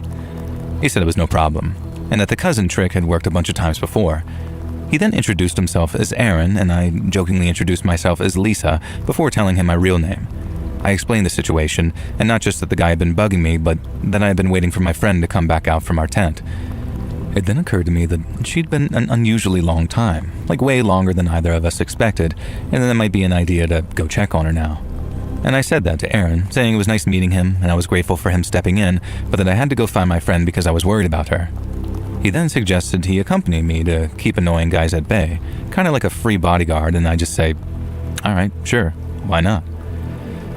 We started walking and talking, swapping festival stories and talking about which DJs we enjoyed so far, and Aaron seemed like a great guy. He'd gotten a ride with a few friends of his who were apparently off seeing a DJ he wasn't a huge fan of, so he decided to kind of wander around soaking up the vibes and discovering some new music. That's when he saw me. I told him, before he got the wrong idea, that I had a boyfriend. This was a lie, but like I said, it's pretty liberating not feeling that dating pressure or having to assume a guy has ulterior motives when it seems like he's just being nice. Aaron then says, I figured you might be taken, but that's not what I'm about. And explained he too was in a relationship, but that it was complicated. I asked if all his vocabulary was taken from Facebook relationship statuses, and he just sort of laughed and asked if that's how I was thanking him for saving my ass, with insults. And we went back and forth like that for a while, and I'll admit, I started really enjoying Aaron's company. But as he passed the area his tent was at, he asked me to wait a minute while he went and got something from his bag. I said sure, and then a minute later, he came back with 2 bottles of water. Now, it was a super warm evening, but the humidity was out of this world. So while there was a lot of alcohol being drunk, there was a butt ton of water being drank too, mainly by people who were on things other than booze. Aaron then comes back with 2 unopened bottles of water and offers me one. I had my own water bottle, but it was only a quarter full and warm, and I probably could have used a fresh one. But accepting a fresh bottle of water from Aaron would have also broken the #1 rule of festivals or raves for me. Do not, under any circumstances, accept drinks from people you do not trust with your life. That's probably the oldest, most tried, and most tested rule of raving and nightclubbing, and it's usually the first thing most girls learn whenever they head out into the night for the first time. Rules, as they say, are written in blood, and if that is true, this chapter is a long one. I feel like everyone knows someone who's been spiked at a party these days, or someone who at least got scared that they were having too much to drink on an empty stomach. So it's one of these things that's firmly built into what you might call the collective consciousness of girls. And this meant that the second Aaron offered me the water bottle, I was instantly sort of like, nah. I didn't voice any of my suspicions out loud. I didn't want to offend the guy, but I also think that he took a major hint when I said, no thanks, I'm good. And then he responds, okay. I guess I'll keep it handy if you change your mind. And I remember thinking, I definitely won't be changing my mind about that water anytime soon. But I thanked him anyway, and we kept on walking towards where me and my friend were camped out. I guess that might sound super odd to some. Like I mistrust the guy enough that I won't drink his water, but I'm okay with him walking me up to my tent. I suppose it is kind of contradictory, but I didn't make the rules when it comes to keeping safe at events like this. I just follow them, and they've worked out for me so far. Anyway, Aaron and I wandered back to my tent, chatting back and forth the whole time, and I remember getting some really good vibes from him. But then, when we get back to the tent, I excused myself to go check on my friend. I was worried she might not be there, in which case, where the hell was she? But not only was she in the tent, but she was fast asleep and snoring. I woke her up to check on her, and she apologized for not texting after explaining that she was just exhausted. She only planned on taking a power nap, but she must have totally slept through the alarm. I said it was fine. I was just relieved to know that she was okay. But since I didn't feel like settling down just yet, I'd be back in a few hours after taking a walk around the festival site. I already made it up in my mind that Aaron was chill enough to take another walk with, even if I didn't quite trust him enough to drink his water yet. And so I wished her good night, zipped our tent back up, and then stepped my way through the mess of guide ropes to where Aaron was waiting for me. And in so many words, I explained the situation and that I had a couple of hours to spare. And then Aaron said that we should just keep going on what we've been doing, walking and talking, and since I thought that was a good idea, I accepted. I didn't feel much like dancing, and it was so late that all the food places had closed up for the night. And so we ended up just wandering around, soaking up the vibes on what was an unusually warm summer night. And so after maybe an hour walking around, I asked for the second bottle of water that he was carrying. And I remember him kind of laughing like, thought you'd never ask. But after I reminded him how careful girls and boys have to be about spiking, he agreed my caution was fair. And I drank some of Aaron's water. We walked and talked some more, and before long, I noticed that we'd walked all the way to the very edge of the festival site, where it was super dark and very quiet. We traced the edge of the area, and Aaron started to get a little flirty, but I figured that he'd earned a chance to shoot his shot once he'd been walking around with me for so long. But then, it struck me. This very, very concerning thing that we made our way to the quietest part of the site just as I started to feel kind of sick and lightheaded. And it also struck me as really concerning that the feeling of nausea and shakiness had come on right as I was halfway through the water Aaron had given me. I didn't tell him what I suspected. I just asked if we could walk back to the tent, and then started walking very quickly back towards a well-lit public area. Aaron asked if I was okay, and although I told him I was fine, I was feeling more and more shaky and lightheaded with each step I took. I realized that if whatever I was feeling was the result of something I drank, I needed to empty my stomach, and fast. So I made a beeline for the tree line to stick 2 fingers down my throat, but not after telling Aaron, "Don't you follow me," before I did. And I puked my guts up, till nothing but bile came out of my stomach and it was completely empty. And then as I wiped my face clean and wandered back towards Aaron, I felt my head clear. I realized it was probably just the crappy alcohol and lack of decent food making my stomach rebel on me, because almost as soon as I'd puked, I started to feel a bit better again. But as I started to feel better, I started to feel this mix of dumb, mean, and paranoid. I didn't know how to explain it. Aaron hadn't spiked that water. He'd given it to me out of the kindness of his heart, and all the while I'd been half considering him a predator like that wasn't somehow insulting to him. Aaron asked if I was okay, and what was going on that made my mood change on a dime, so I told him straight up. I was so terrified of being spiked that the second I felt unwell, I just assumed it was his fault, and he was some predator who played the long game and tricked me into drugging myself. And I apologized, like it was legitimately heartfelt, and said that I totally considered if he wanted to escape the psycho B-word that he'd met while he still had the chance. But Aaron did the typical Aaron thing and not only accepted my apology, but said that he'd be too scared if all he heard were men are bad horror stories from all those Netflix crime documentaries, which I'd mentioned being into, and I guess had fueled my paranoia a little. He was super understanding about it, but said I owed him a new first date because I'd ruined the first one by accusing him of roofying me. I agreed to what was a very fair point, and then right as I felt that first romantic spark between us, I saw someone walking over to us. It was the annoying, sweaty drunk guy from before, and not only had he heard Aaron using my real name, he'd heard him talking about our little date. Aaron couldn't see him, but I guess he had read my face when I realized who was walking over, and then by the time he turned, he only managed to get out a word before the drunk guy threw a punch. He might have been sloppy drunk, but the punch that he aimed at Aaron's face was both powerful and accurate. And that might make it sound impressive, but the sound that it made was disgusting, like a slap so loud that it sounded almost like wet. Aaron hit the dirt immediately.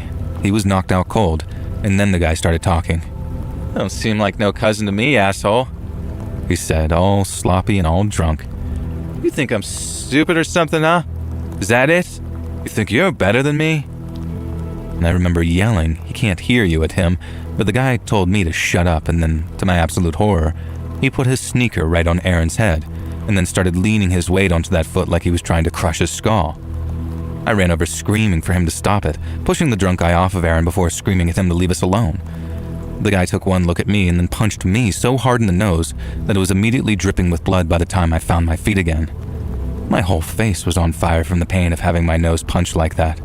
It didn't break, but holy hell did it hurt like a bitch, and checking it for blood distracted me long enough that I didn't see the drunk guy drop to his knees and start ground pounding on Aaron. That's what it's called, right? When one guy knocks the other down and just starts punching him while he's done over and over to finish the fight? Well, Aaron was finished the second he got hit. All the guy was doing now was essentially killing him. And I ran over, shoving the drunk guy over, which was easier this time since he was on his knees already. And I've never fought a guy like that before in my life, and I definitely paid for it with a busted nose.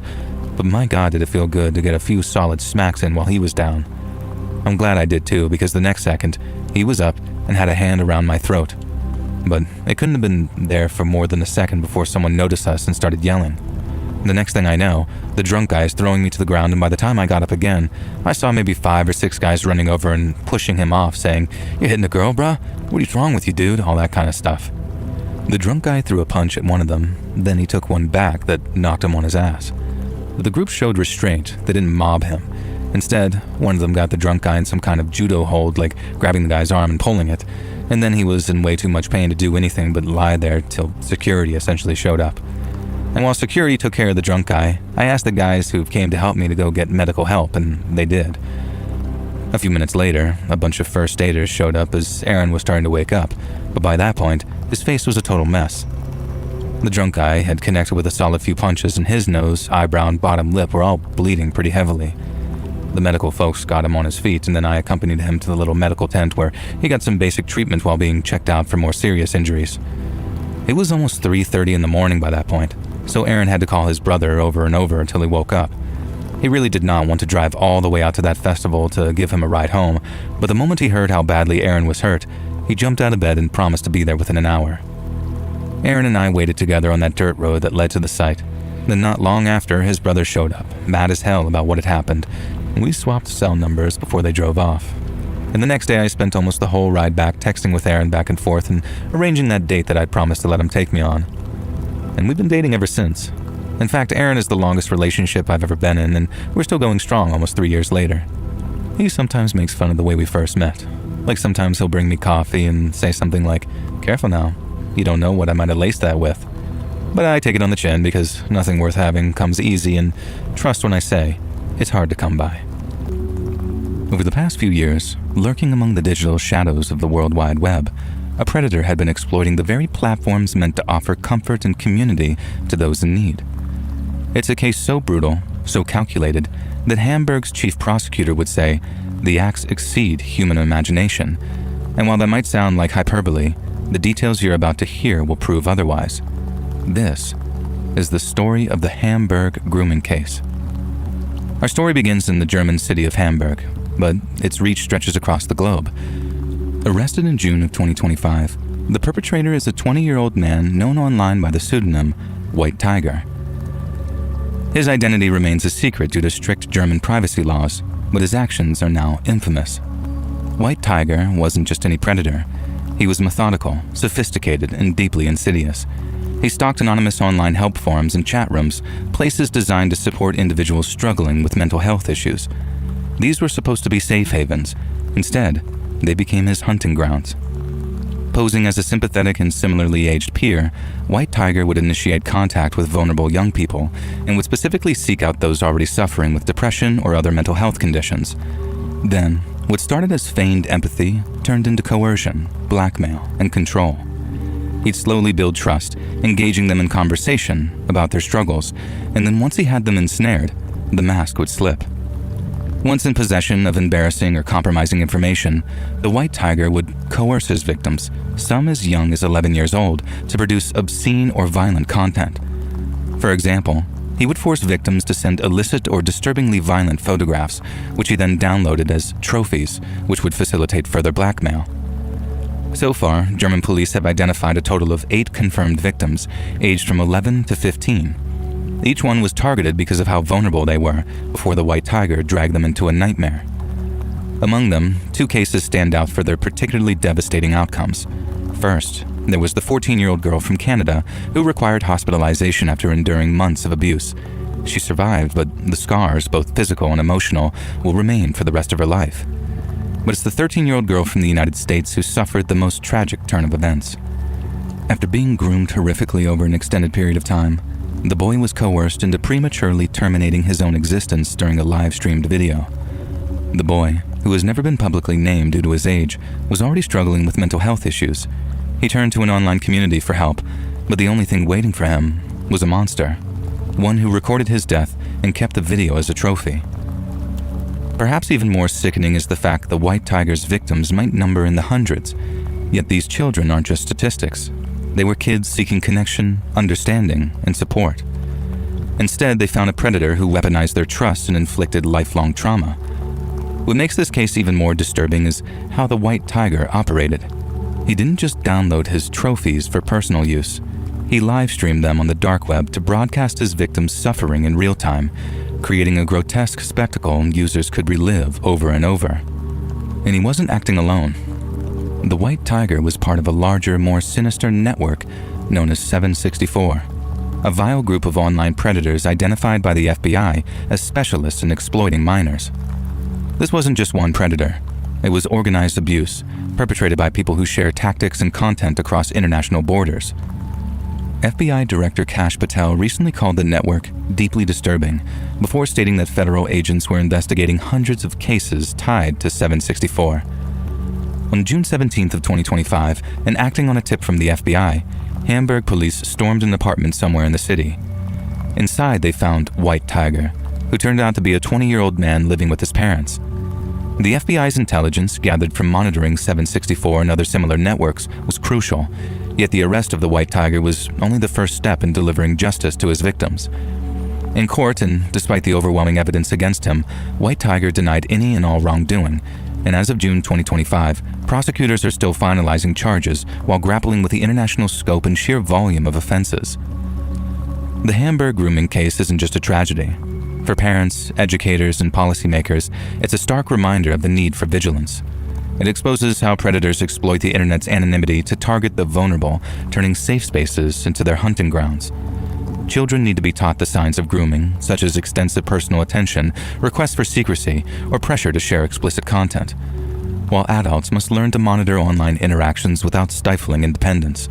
Social media platforms bear some of the responsibility too, and can implement robust safety guards such as real-time moderation and anonymous reporting to detect and penalize predatory behavior. But perhaps the most critical lesson is the need for international cooperation. The group's leader was arrested in Greece, while another member was sentenced in Michigan, and many argue this is proof that cybercrimes demand a unified global response. The online exploitation of children might well span the globe and include hundreds of thousands of faceless victims and nameless perpetrators. But it's the singular personal stories that are somehow the most moving, such as those of the 13-year-old boy whose life was stolen, the 14-year-old girl who fought to survive, or the 6 other children whose trust was shattered. Their stories are a wound on our collective conscience, but they also offer hope. The arrest of the White Tiger and the dismantling of 764 show that we can fight back. Because in a world where predators hide behind screens, VPNs, and faceless avatars, vigilance is our strongest weapon.